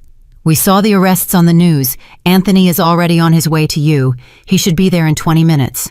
I'm in my car outside the private investigator's office. I'm overwhelmed but safe. Come to our house, please. Your room is still ready. We never changed it after you and Mark visited last Christmas. We have something important to give you, something Mark arranged before. Her voice caught. Your room, not the guest room. Your room. Even believing I hated them, they'd kept space for me in their home. 25 minutes later, Anthony's familiar blue Honda pulled up beside my rental car. Mark's younger brother looked exactly as I remembered, but aged by grief. The same kind eyes, the same gentle manner that all the Morrison siblings shared. He approached my window carefully as if I might spook and run. Eileen, he said simply, and that one word carried such relief, such joy, that I broke down completely. He waited while I sobbed, then gently said, Follow me home. Mom's making your favorite. Remember her famous lasagna? She never forgot you love extra ricotta. The drive to the Morrison family home was surreal. Every turn brought memories: the coffee shop where Mark and I had stopped every visit, the park where we'd played frisbee with his nieces and nephews, the street corner where he'd first told his family we were engaged. I'd been erased from these places by my family's lies, but now I was returning. Patricia was waiting on the front porch, Dana beside her. The moment I parked, they rushed toward me. Patricia reached me first, pulling me into the kind of embrace I'd craved for months. Motherly, protective, genuine. My sweet girl, she whispered. We've been so worried. When we heard about Mark, then couldn't reach you. We thought we'd lost you both. Dana joined the hug, crying openly. They told us horrible things. Said you were angry we didn't protect Mark, better that you blamed us for introducing you two. We wrote letters every week for 6 months. Did you get any of them? I shook my head, unable to speak through the tears. My family had stolen even condolences, even love sent through the mail. Inside the house, everything was achingly familiar, yet different. Mark's photos were everywhere, formal portraits mixed with candid shots, including our wedding photos prominently displayed. My family had hidden all traces of him, but here he was, celebrated, mourned properly. Sit, Patricia commanded gently, guiding me to the kitchen table. You're too thin. When did you last eat a proper meal? I couldn't remember. The day's revelations had destroyed any appetite, and truthfully, I'd been subsisting on barely anything for months, my family's care consisting mainly of criticism about my appearance. As Patricia bustled around the kitchen, Anthony sat across from me. We know about the investigation. Our lawyer has been in touch with the DA's office. We're testifying about how your family blocked contact, what they told us. Every lie they told helps establish the conspiracy pattern. But that's not why we fought so hard to reach you, Dana added, sitting beside me. We have something from Mark. He set it up 2 weeks before the accident, right after he hired the investigator. Patricia returned with a sealed envelope and a key. He established a trust, said he had a bad feeling about your family's behavior, and wanted to protect certain things. He made me the trustee with specific instructions. If anything happened to him, I was to give this to you only when you were free from your family's influence. With shaking hands, I opened the envelope. Inside was documentation for a trust containing assets I didn't know existed. Mark had liquidated some of his personal investments, sold items of value, and gathered about $300,000. But it wasn't the money that made me gasp. It was what else he'd protected. He moved things he knew you'd want safe, Patricia explained.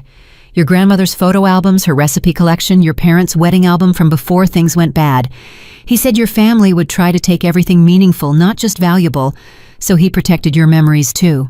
The key was to a safety deposit box. The inventory list showed it contained my grandmother's letters to me over the years, small pieces of jewelry with sentimental rather than monetary value, and something that made my heart stop, video messages for Eileen, to be opened on specific dates. He spent the last week before he died recording things, Anthony said quietly. Birthday messages, anniversary messages, just talking to you about daily stuff. He said if something happened, he wanted you to still hear from him on important days. Mark had prepared for his death with such detail, such love. He'd known the danger he was in, but spent his final days ensuring I'd have comfort in his absence. There's more, Dana said, producing a thick folder. We documented everything. Every time your family turned us away, every lie they told, every intercepted letter. Patricia hired an investigator too, hoping to find evidence of their interference. Their investigator's report corroborated everything James Wu had found and more. Photos of my family removing boxes from my home during my hospital stay. Records of Mom calling various family friends to warn them about my fragile state and ask them not to contact me. Even evidence that she'd had my mail forwarded to her address temporarily and never restored it. 6 weeks after the funeral, Patricia said, returning with a plate of food that she set firmly in front of me, I ran into your Aunt Caroline at the grocery store. She said she'd been told I was harassing you, that she should call police if I tried to contact you again. Your mother had poisoned every well of support you had. The scale of the isolation campaign was breathtaking. While telling me everyone had abandoned me, my family had been actively blocking anyone who tried to reach out. They'd created a perfect prison of loneliness, making themselves my only source of support, while systematically draining my resources. Why didn't you go to the police earlier? I asked, though I suspected the answer. We tried, Anthony said bitterly. They said it was a family dispute. Without evidence of a crime, they couldn't intervene. Your mother played the concerned parent perfectly, and we looked like interfering in-laws. It wasn't until Wu contacted us that we understood the full scope. Patricia sat beside me, taking my hands. We failed you once by not pushing harder. We won't fail you again. This is your home now for as long as you need. Your real family. Looking around the table at these people who'd loved Mark, who'd loved me, who'd fought against lies to reach me, I felt something I hadn't experienced in over a year: safety. Real, unconditional safety. We have Sunday dinner every week, Dana said softly. Mark's chair has been empty waiting. We'd set your place too, hoping. Now you're here. I don't deserve, I began, but Patricia cut me off. Stop. That's your mother's voice, not yours. You deserve love, support, family. Mark knew it. We know it. It's time you knew it too. As I sat in that warm kitchen eating homemade lasagna while Mark's family shared stories and memories, I realized the cruelest part of my birth family's plan. They hadn't just tried to steal money or property. They'd tried to steal love itself, convincing me I was alone when I was actually surrounded by people desperate to help me. But love, real love, is patient. It waits. It persists. And now finally, it had found its way back to me. That evening at the Morrison house after dinner and tears and shared memories, James Wu arrived with a briefcase that would crack the case wide open. Patricia had called him, insisting he join our gathering since he'd been part of Mark's protection plan all along. I need to show you something disturbing. Wu began pulling out a toxicology report. After discovering the depth of your family's financial crimes, I had a colleague run some tests. Eileen, do you remember feeling unusually tired during family visits? Mental fog, difficulty concentrating? I nodded slowly. Mom said it was part of my recovery, post-traumatic stress making me fuzzy. We tested hair samples from your brush, the one Mark's family kept from your last visit here versus recent samples. You were being systematically drugged with benzodiazepines, small doses mixed into drinks or food, enough to make you compliant and confused, but not enough to trigger obvious symptoms. The room erupted. Anthony slammed his fist on the table while Dana gasped. Patricia went pale, reaching for my hand, but I sat frozen pieces clicking into place. The coffee Mom lovingly brought each visit, the special tea she insisted would help with anxiety, the way I'd sign documents without really reading them, too foggy to focus. That's how she got away with it, I whispered. I thought I was just grieving traumatized, but she was keeping me sedated. Wu nodded grimly. The doses were carefully calibrated. Medical records show your mother asked detailed questions about your prescriptions, claiming she needed to avoid interactions. In reality, she was determining exactly how much she could give you without causing dangerous reactions. He produced another document, security footage from my apartment building during my recovery. Time-stamped videos showed my family's visits, but what I hadn't noticed before was the pattern. Mom always arrived with beverages, always insisted I drink them during the visit, always stayed until I finished them. Within an hour, the footage showed me becoming noticeably less coordinated, more passive. There's more, Wu continued. Your neighbor, Mrs. Patterson, documented something crucial. He pulled out a series of photos. She noticed your family removing items during each visit and started photographing everything. The images were damning. Mom carrying out filing boxes labeled financial records. Todd loading Mark's computer and external drives into his truck. Rachel with arms full of photo albums. Dad hauling away Mark's father's antique desk, a piece Mark had treasured. Mrs. Patterson tries to intervene, Wu explained. But your mother claimed you'd asked them to store things temporarily, that seeing Mark's belongings was too painful. Mrs. Patterson didn't buy it, so she documented everything and reached out to me through Mark's obituary guest book of all places. She'd seen my name listed as a family friend. Patricia interjected. That explains what they were looking for at Jennifer Wu's apartment. Mark must have backed up evidence about their behavior on drives they took. Wu pulled out his phone. Speaking of evidence, I received this an hour ago from the forensics team. He showed us an email with attached files. They recovered deleted texts from Rachel's phone. The conspiracy goes deeper. He read aloud, Rachel to Mom, January 2025. The medication is working. She signed 3 documents today without reading. Mom to Rachel. Good. We need the power of attorney finalized before she starts recovering too much. Double the dose in tomorrow's tea. Rachel, isn't that dangerous? Mom, I know exactly how much she can handle. I've done this before. Done this before, Dana repeated, horrified. With who? Wu's expression darkened.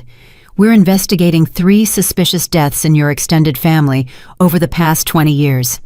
Elderly relatives who died shortly after changing their wills in your mother's favor. Each had documented personality changes and confusion in their final months. The scope of my mother's crimes was expanding into serial killer territory. How many vulnerable family members had she slowly poisoned while playing the devoted caretaker? But here's what will ensure maximum sentences, Wu said, pulling out another folder. Your cousin Marie contacted me today. She's been in hiding in Oregon, but she's willing to testify. Marie's alive, I gasped.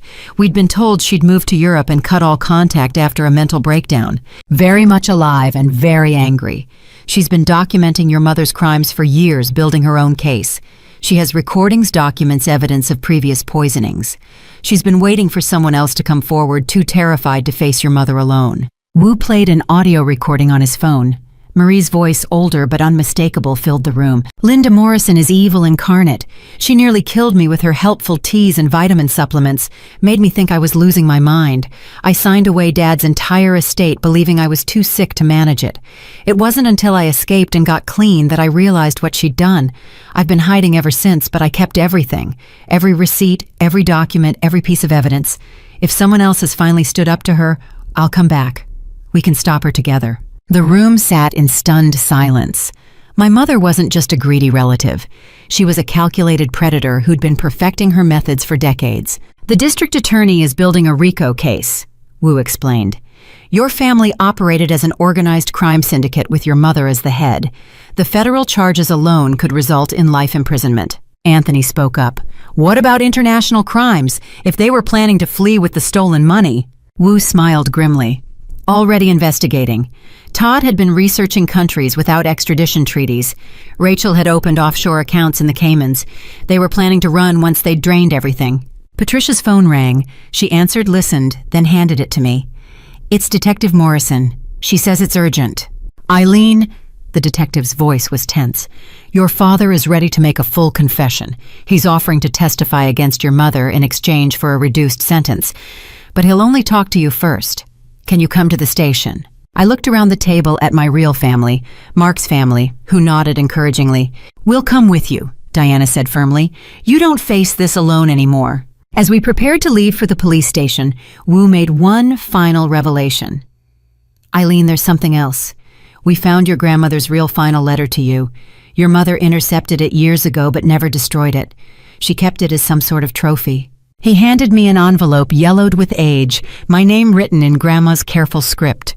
Inside, her words brought fresh tears. My dearest Eileen, if you're reading this, I'm gone and you're probably wondering why I left you everything. The truth is simple. You're the only one who loved me for me, not my money. Your mother has been stealing from me for years, thinking I didn't notice. I noticed everything. I've protected what I can in trusts she can't touch, but I fear she'll still try to take from you.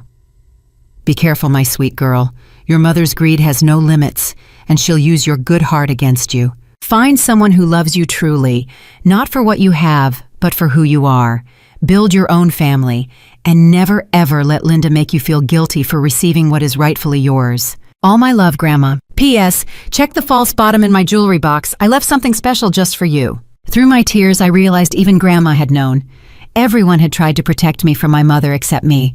But now, finally, I was ready to fight back. Let's go hear what Dad has to say, I said, standing with new resolve.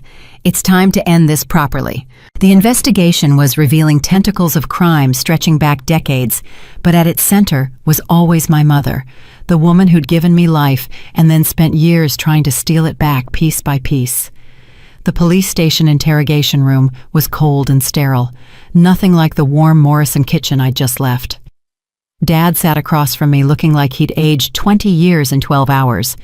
His expensive suit was wrinkled, his perfect hair disheveled, and his hands shook with what I recognized now as withdrawal, probably from whatever cocktail of medications Mom had been feeding him too. Eileen, he began, then stopped, unable to meet my eyes. I don't expect forgiveness. Good, because you won't get it. Mark is dead because of you. He flinched. I didn't know about the murder plan, I swear.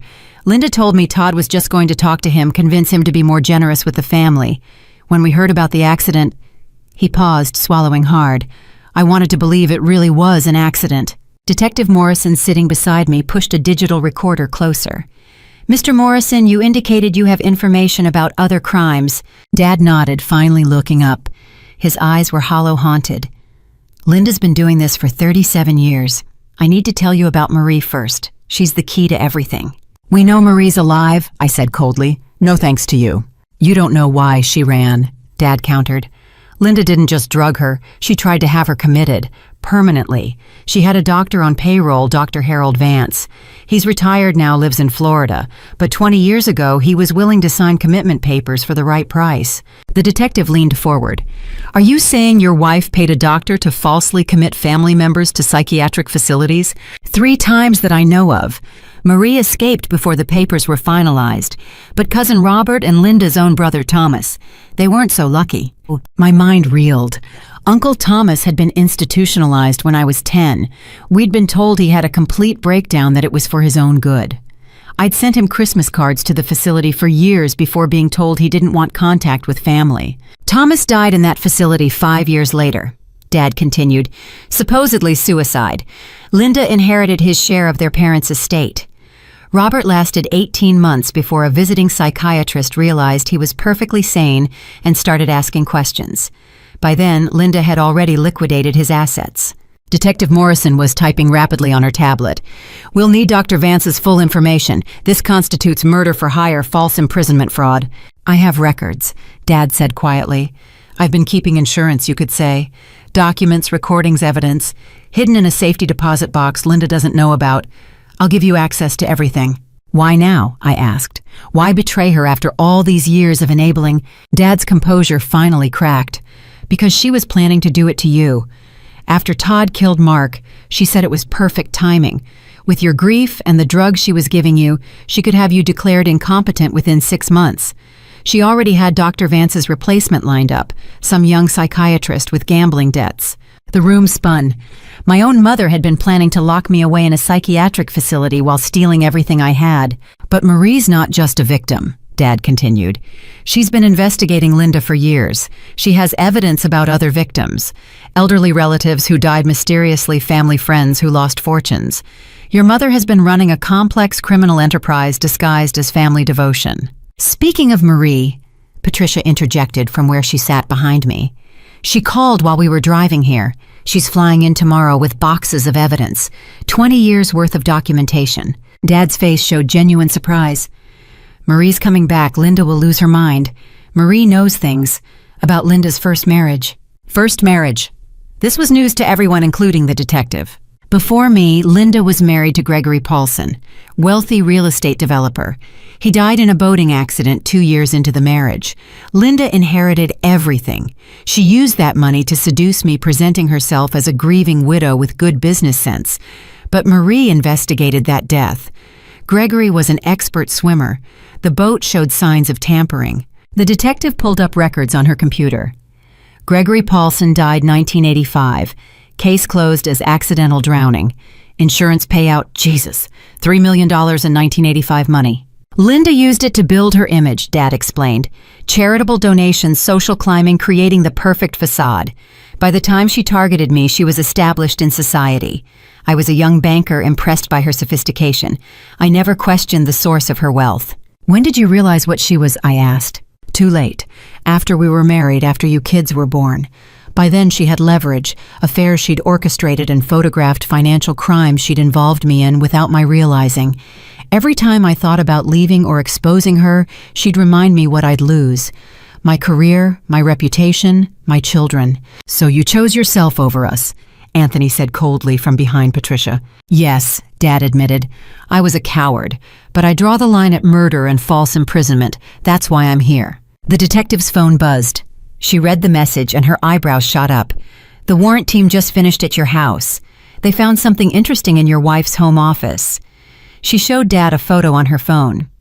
Recognize this. Dad went pale. That's her planning journal. She documents everything. It's her ego. She likes to review her successes. It's being processed now, but preliminary review shows detailed plans for multiple crimes spanning decades, including, the detective paused, a section about Mark's accident, written 2 months before it happened. 2 months. My mother had been planning my husband's murder for 2 months. There's one more thing, Dad said urgently. Linda has a partner, someone you haven't caught yet, someone still on the outside who handles certain situations for her. Before he could continue, the interrogation room door burst open. A uniformed officer rushed in. Detective, we have a situation. Rachel Morrison is in the hospital, apparent suicide attempt in her cell. What? I jumped up. Is she okay? She's stable, but she left a note. Says there's someone else involved, someone who's going to finish what they started with Mrs. Morrison here. Dad grabbed my hand the first time he'd touched me in years. Get somewhere safe. Linda's partner. I don't know who it is, but they're dangerous. They're the one who actually tampers with the boats. The cars makes things look like accidents. Linda plans, but this person executes. The room erupted in activity. Officers were dispatched, security protocols activated. Patricia and Anthony flanked me protectively as Detective Morrison coordinated response teams. We're putting you in protective custody, she told me, until we identify this partner. But I thought about Mark, always one step ahead, always protecting me. Wait, check with James Wu first. If Mark knew about Mom's previous crimes, he might have identified the partner. Wu answered on the first ring. When the detective explained the situation, his response chilled everyone. I know who it is. I've been tracking him. Check your parking lot cameras right now. Silver BMW license plate starting with JTK. The detective pulled up the feed. There in the visitor lot sat a silver BMW. The driver was barely visible, but something about the profile was familiar. Zoom in, I said, my voice barely a whisper. As the image clarified, I gasped. I knew that face. We all knew that face. It was Dr. Marcus Kramer, my psychiatrist during recovery. The man who'd prescribed my medications. The man who'd had private sessions with Mom about my treatment plan. The man who'd been drugging me under medical supervision while Mom drugged me at home. He's not just her partner. Wu's voice came through the speaker. He's her son from the first marriage. She gave him up for adoption to avoid suspicion after Gregory's death, then reconnected with him 20 years later. He's been her hidden weapon ever since. A serial killer mother-son team, and I'd been their next target. Lock down the building, Detective Morrison barked. "No one leaves, and get me everything on Marcus Kramer now." As alarms began to sound and the police station went into lockdown, I realized the fight wasn't over. It was just beginning. But this time I wasn't alone. This time I had an army. And Mom's secret weapon was about to become her downfall. The police station lockdown lasted 3 hours. Dr. Marcus Kramer, or rather Marcus Paulson, my half-brother I never knew existed, was apprehended trying to leave the parking lot. In his car, police found a medical bag containing enough sedatives to kill syringes, and disturbingly a folder with my name on it containing detailed notes about my treatment-resistant depression and recommendations for immediate institutionalization. I watched through the observation window as they brought him in. The man I'd trusted with my mental health, who'd sat across from me for dozens of sessions, pretending to help while secretly documenting ways to destroy me. He moved with the same calculated grace as Mom, the genetic connection obvious now that I knew to look for it. Detective Morrison emerged from his initial interrogation looking shaken. "He's not talking, but we found his laptop. Eileen, the depth of this conspiracy. Your mother groomed him from childhood for this role. She tracked him down when he was 18, paid for medical school, shaped him into her perfect accomplice." The evidence from Marcus's laptop was overwhelming. Encrypted files detailed 15 years of collaboration with Mom. Patient files showed how they'd selected victims, always family members or connections with significant assets and few outside protections. Medical records documented the slow poisoning of at least 12 people, each death carefully orchestrated to appear natural. But it was the file labeled EM Final Phase that made everyone in the room go silent. "According to this," Detective Morrison said carefully, "your commitment was scheduled for next week. The paperwork was already prepared. Marcus had lined up 2 other doctors to sign off on your involuntary hospitalization. Once inside, the plan was to increase your medication until you were either permanently incapacitated or dead," I finished, "like Uncle Thomas." The plan was meticulous. They documented my deteriorating condition for months, creating a false medical trail. Mom's concerned calls to Marcus about my paranoid delusions regarding family. Marcus's notes about my resistance to treatment and increasing hostility. Even staged incidents where I'd supposedly threatened self-harm during sessions I remembered differently. "They were going to make it look like suicide," Anthony said, reading over the detective's shoulder. "Just like Mark's uncle in the facility." Dad, who'd been moved to a secure conference room, was brought back in. When shown Marcus's files, his remaining composure shattered completely. "I didn't know about him," he whispered. "Linda told me she'd miscarried after Gregory died. I had no idea she'd had the baby given him up, then recruited him later. My God, she's been playing a longer game than any of us imagined." "We need everything," Detective Morrison told him. "Every detail, every crime you witnessed or suspected. This is now a federal case. The FBI is taking over." What followed was 6 hours of the most harrowing testimony I'd ever heard. Dad laid out 37 years of criminal activity. Names, dates, amounts. How Mom had identified targets at charity events. How she'd researched their family structures, their vulnerabilities. How she'd inserted herself as the caring friend, the devoted sister-in-law, the concerned family member. She called it gardening, Dad said. Planting seeds of trust, cultivating relationships, then harvesting assets when the time was right. She kept score, literally. There's a ledger in her office safe rating each victim by difficulty and profit. The FBI arrived as Dad was detailing the European accounts. Agent Sarah Chen, no relation to Rachel's friend, took over the investigation with ruthless efficiency. By midnight, international warrants were being issued, assets were being frozen, and a nationwide manhunt was underway for other potential victims. Patricia never left my side through it all. When I swayed from exhaustion and shock, she steadied me. When the revelations became too much, she reminded me to breathe. Mark's family formed a protective circle that Mom's twisted version could never match. Around 2 a.m. my phone buzzed. Rachel was conscious and asking for me. Against FBI recommendations, but with Detective Morrison as escort, I went to the hospital. Rachel looked small in the hospital bed, her designer image replaced by a hospital gown, and the raw truth of what she'd become. Her suicide attempt had been half-hearted, pills that made her sick but weren't lethal. A cry for help more than a real attempt. "I couldn't be her," she whispered when she saw me. "Mom wanted me to be like Marcus, cold, calculating, willing to kill. But watching Mark die, I can't stop seeing his face. I helped kill your husband, Eileen. I helped murder the only person who ever truly loved you. Why? It was the only word I could manage. Because I was weak. Because she made me believe you'd stolen our life, our rightful place. She started when I was 12, telling me how Grandma should have loved me more, how you manipulated everyone with your sweetness. By the time I realized she was lying, I was in too deep. She had things on me too. Things I'd done in college. She'd covered up crimes I'd committed, thinking I was just being clever. Rachel's confession poured out like poison being expelled. The theft ring in college that Mom had made disappear. The professor Rachel had falsely accused of harassment when he'd threatened to fail her. The married man whose wife had died in a suspicious accident after threatening to expose their affair. She cleaned up every mess, then held it over me, just like Dad, just like Todd. We were all her puppets, but Todd liked it. He enjoyed the violence, the power. When Mom suggested Mark needed to go, Todd volunteered before she even finished talking. "Is there anyone else?" Detective Morrison asked. "Any other accomplices we don't know about?" Rachel shook her head weakly. "Marcus was her secret weapon. The rest of us were just tools, disposable tools. You realize she was planning to eliminate us too eventually. Once you were gone, once she had everything, we'd have been loose ends." The truth of it hung in the air. Mom's greed had no loyalty, no limits. She would have consumed her own children once they'd outlived their usefulness. Rachel looked at me one last time.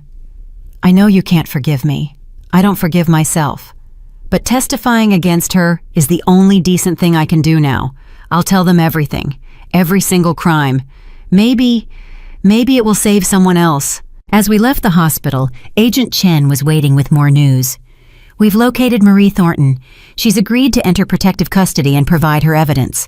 Between her documentation and what we've found tonight, we're looking at the largest family fraud case in U.S. history." The next morning, as dawn broke, over a world fundamentally changed from 24 hours ago, I sat in Patricia's kitchen again.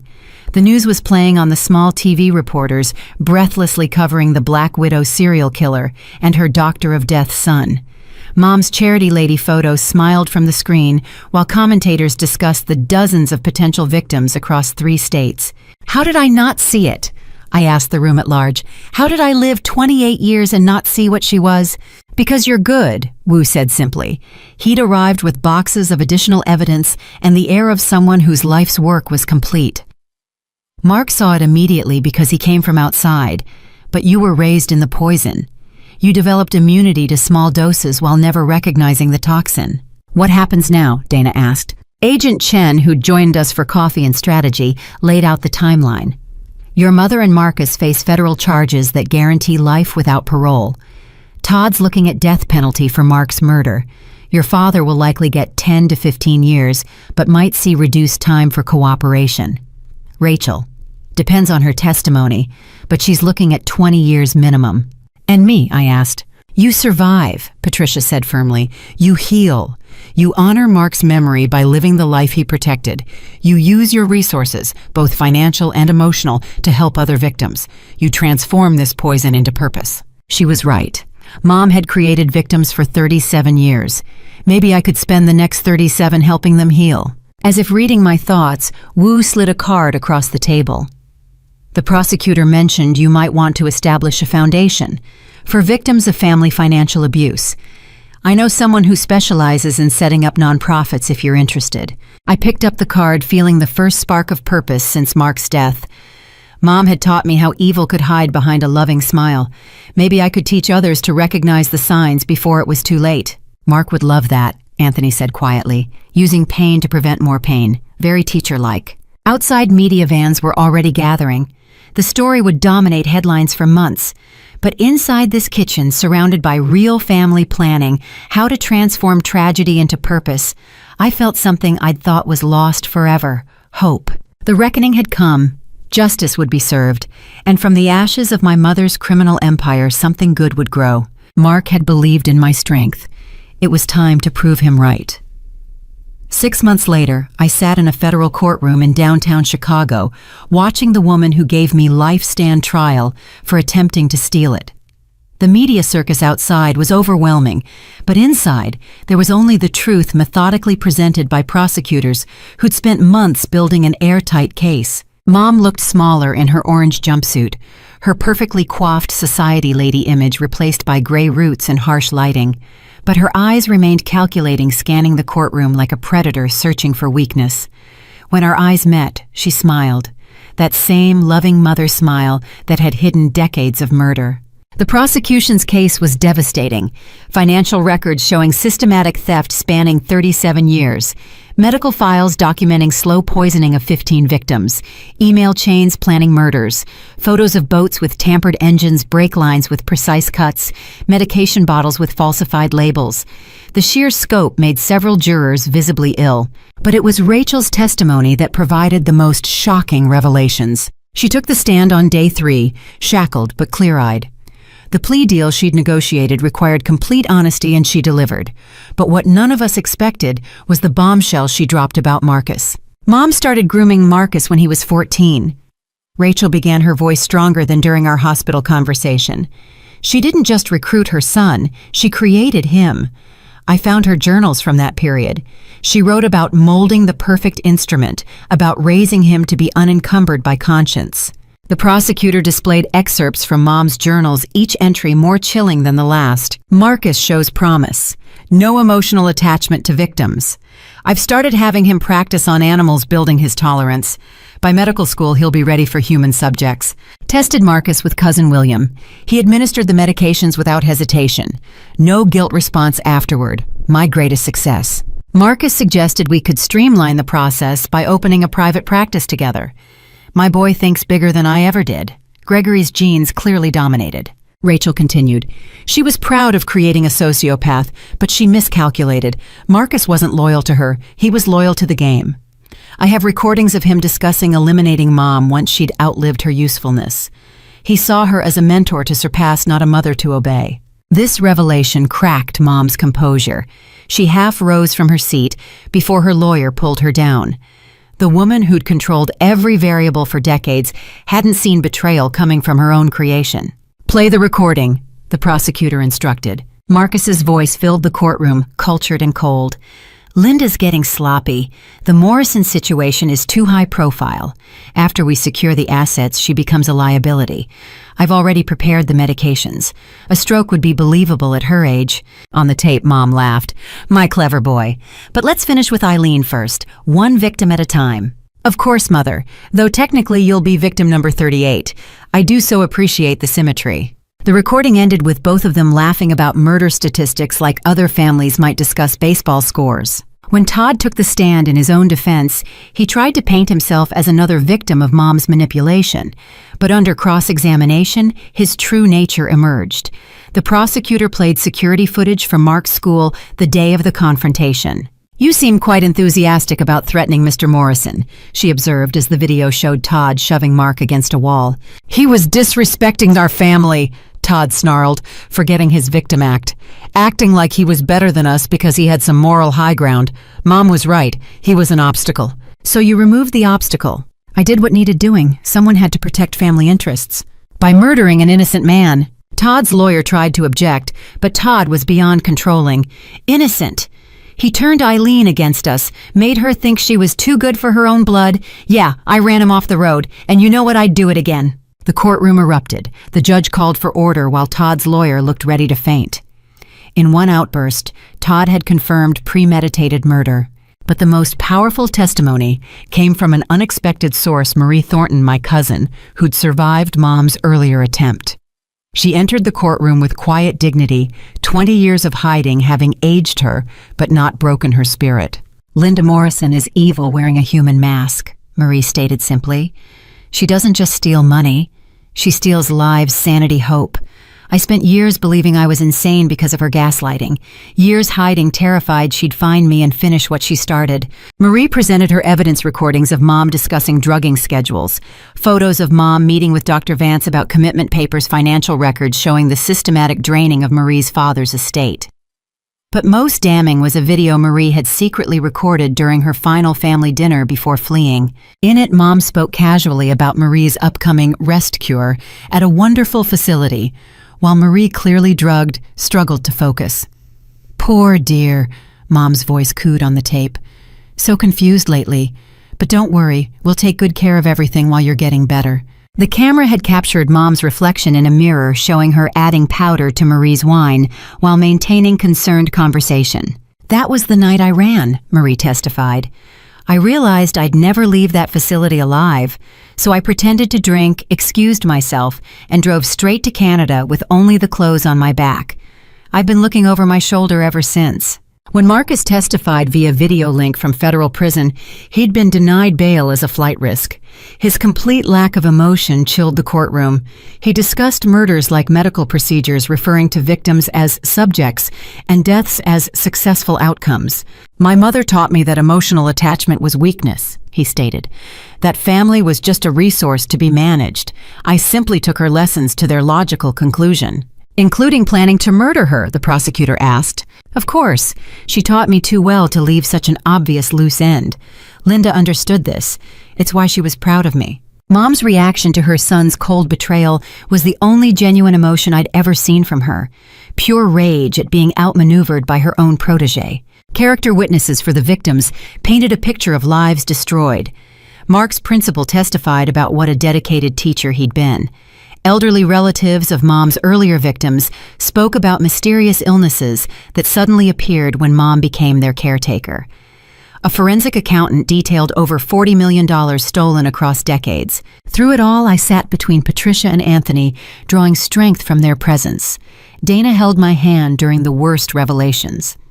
Wu sat behind us, finally seeing his investigation reach its conclusion. "We were an odd family, bonded by tragedy, but genuine in our support." The defense's case was brief and futile. Mom's lawyer tried to argue diminished capacity due to childhood trauma, but psychiatric evaluations showed a woman fully aware of her actions.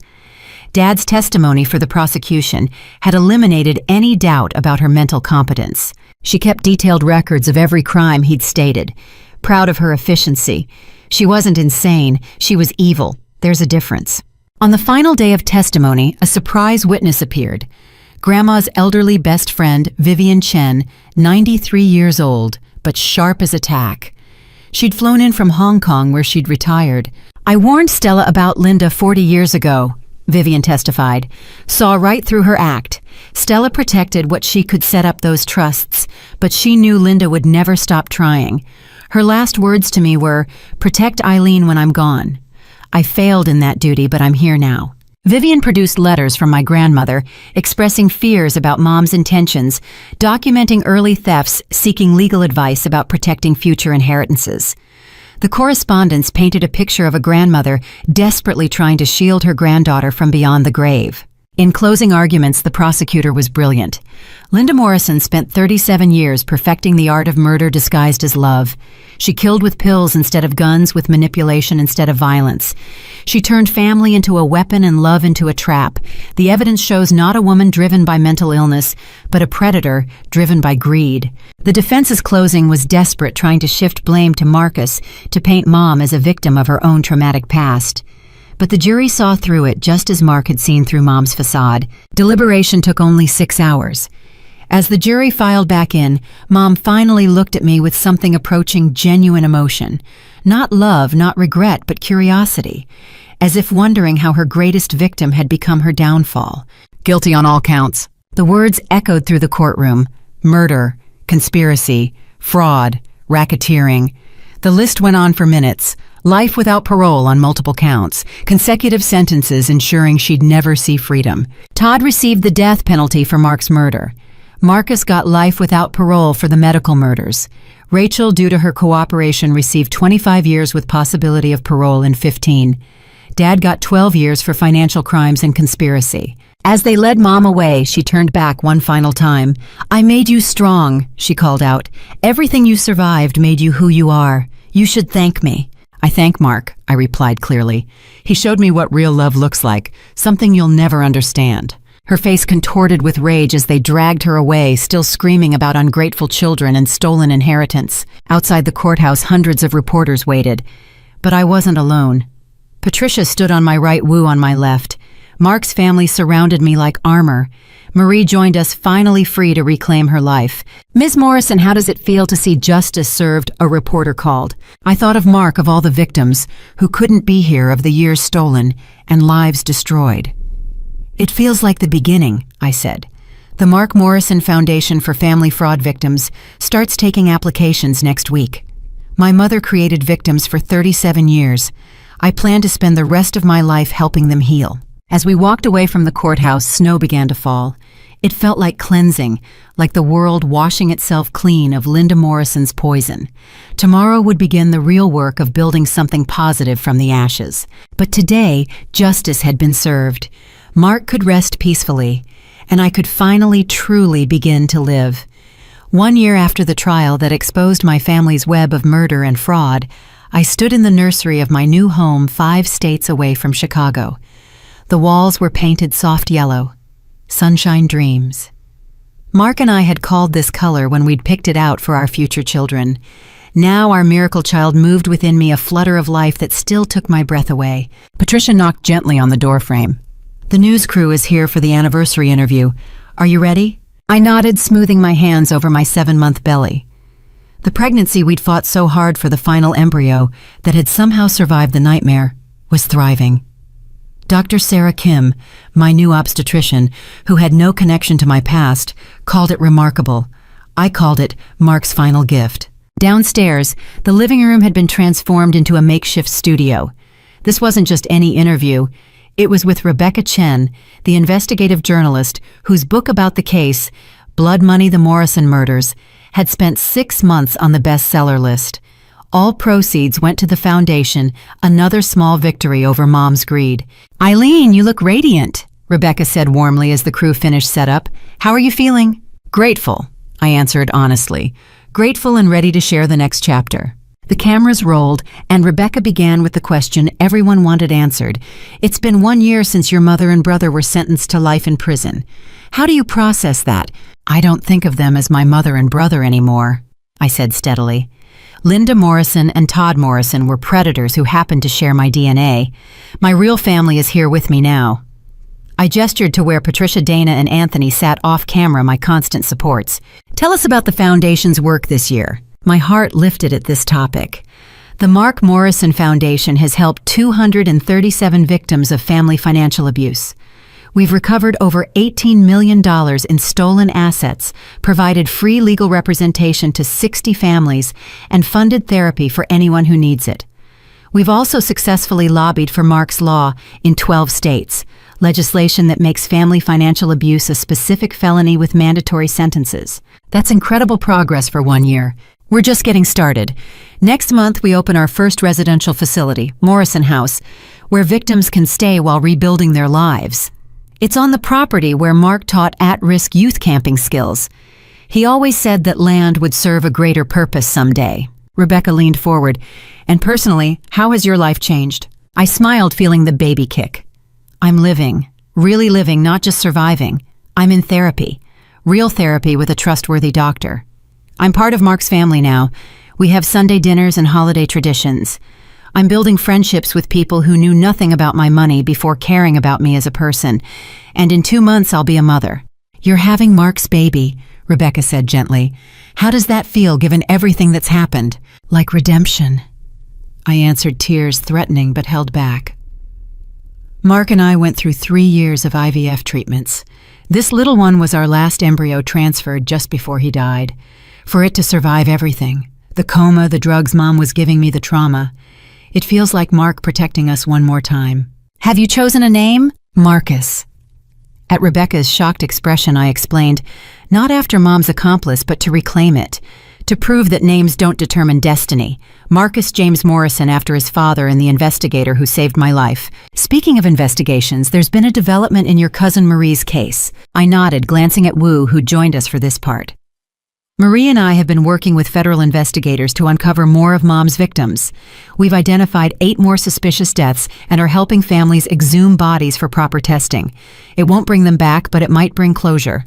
"And your father? He's been cooperating from prison." Richard Morrison has provided over 300 hours of testimony. He's helped recover hidden accounts, identified previously unknown victims, and testified in 6 related trials. He writes me letters I don't read, but I'm told he's genuinely remorseful. It doesn't change what he did, but his cooperation has helped many families find answers. Rebecca paused before the difficult question. Rachel was denied parole last month. Any thoughts? Rachel made her choices. She watched my husband die and protected his killer. But I've been told she's earning her degree in prison working with other inmates on literacy programs. Maybe she'll find redemption eventually. That's between her and whatever conscience she has left. The therapy recordings between Linda and Marcus were released last month. Many found them disturbing. They should be disturbing. They show a mother deliberately creating a sociopath celebrating his lack of empathy.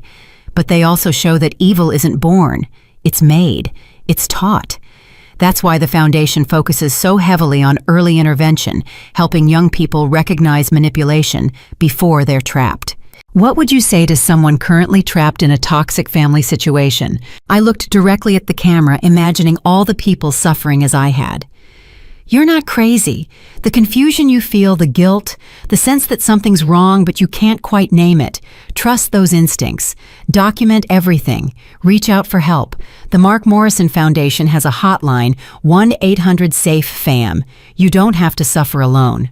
Your story has inspired proposed legislation nationwide. Tell us about that. The Morrison Act would create federal oversight for family financial abuse cases. Right now, these crimes often fall through jurisdictional cracks. The act would establish a dedicated FBI unit, mandatory reporting requirements, and interstate coordination. It's in committee now, but we're hopeful. Rebecca smiled. You've accomplished so much in a year. What's next? Living, I said simply. Raising my son, growing the foundation, speaking at conferences to train law enforcement and medical professionals to recognize signs of family abuse, and Sunday dinners with my real family, the simple things that Linda tried to steal from me. Any regrets? Only that I didn't see the truth sooner, that Mark had to die for me to wake up, but I can't live in regret. It's another kind of poison. I choose to honor Mark by helping others escape before it's too late. One final question. Do you ever visit Linda in prison? No. She sent letters, probably manipulative masterpieces. I burn them unread. She has no place in my life or my child's life. The only power she has left is what victims give her, and I give her nothing. As the interview wrapped up, Rebecca surprised me. I have something for you. We received this at the network addressed to you. She handed me a wrapped package. Inside was a photo album I'd never seen before. Pictures of Mark I didn't know existed. Candid shots from his classroom photos with students, images capturing his joy in teaching. A note was attached. Mrs. Morrison, we were Mark's students from 2018-2023. He talked about you all the time, showed us pictures, told us how love could overcome anything. When we heard what happened, we wanted you to have these. He was the best teacher we ever had. We're becoming teachers too, because of him. The Future Educators Club. I broke down then hormones and emotion, overwhelming professional composure. 20 young people had chosen education because of Mark's influence. His legacy would touch thousands of students he'd never meet. Patricia was beside me instantly, Wu offering tissues, the Morrison family surrounding me with love. Even Rebecca had tears in her eyes as the cameras captured this unexpected moment. Later, after the crew left, we gathered for dinner. Marie had arrived bringing her daughters I'd just learned existed. Teenage twins who'd grown up believing their extended family was dangerous because it was true. They were shy but warming up, especially to Patricia's cooking. Aunt Eileen, one asked tentatively, is it really over? The bad people are really gone? Yes, sweetheart. The bad people are locked away forever. You're safe now. We all are. As we sat around that table, Patricia, Dana, Anthony, Marie, her daughters Wu and his wife, Mrs. Patterson, who'd moved to be closer, and several foundation volunteers who'd become friends, I realized this was what family actually looked like. Not blood bonds weaponized for greed, but chosen connections strengthened by love. My phone buzzed with the notification from the Foundation's hotline. Another victim reaching out, another life we might save. Tomorrow I'd return to the work, but tonight was for family. A toast, Anthony proposed, raising his glass. To Mark, who saw the truth. To Eileen, who survived it. To Marcus James, who'll grow up knowing real love. And to chosen family stronger than blood. We toasted the baby kicked, and for the first time since that horrible birthday, when I locked out my blood relatives, I felt completely at peace. Mom had been wrong about making me strong. I'd always been strong. Mark had simply helped me see it. Outside, snow began falling again, but inside was warmth, laughter, and love. The poison had been purged, the healing was real, and the future finally was bright. As I prepared for bed, I stopped by the nursery one more time.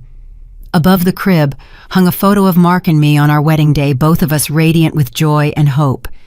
Next to it was a letter I'd written for Marcus James to read when he was older, explaining his father's courage and sacrifice. "Your daddy was a teacher," I whispered to my belly.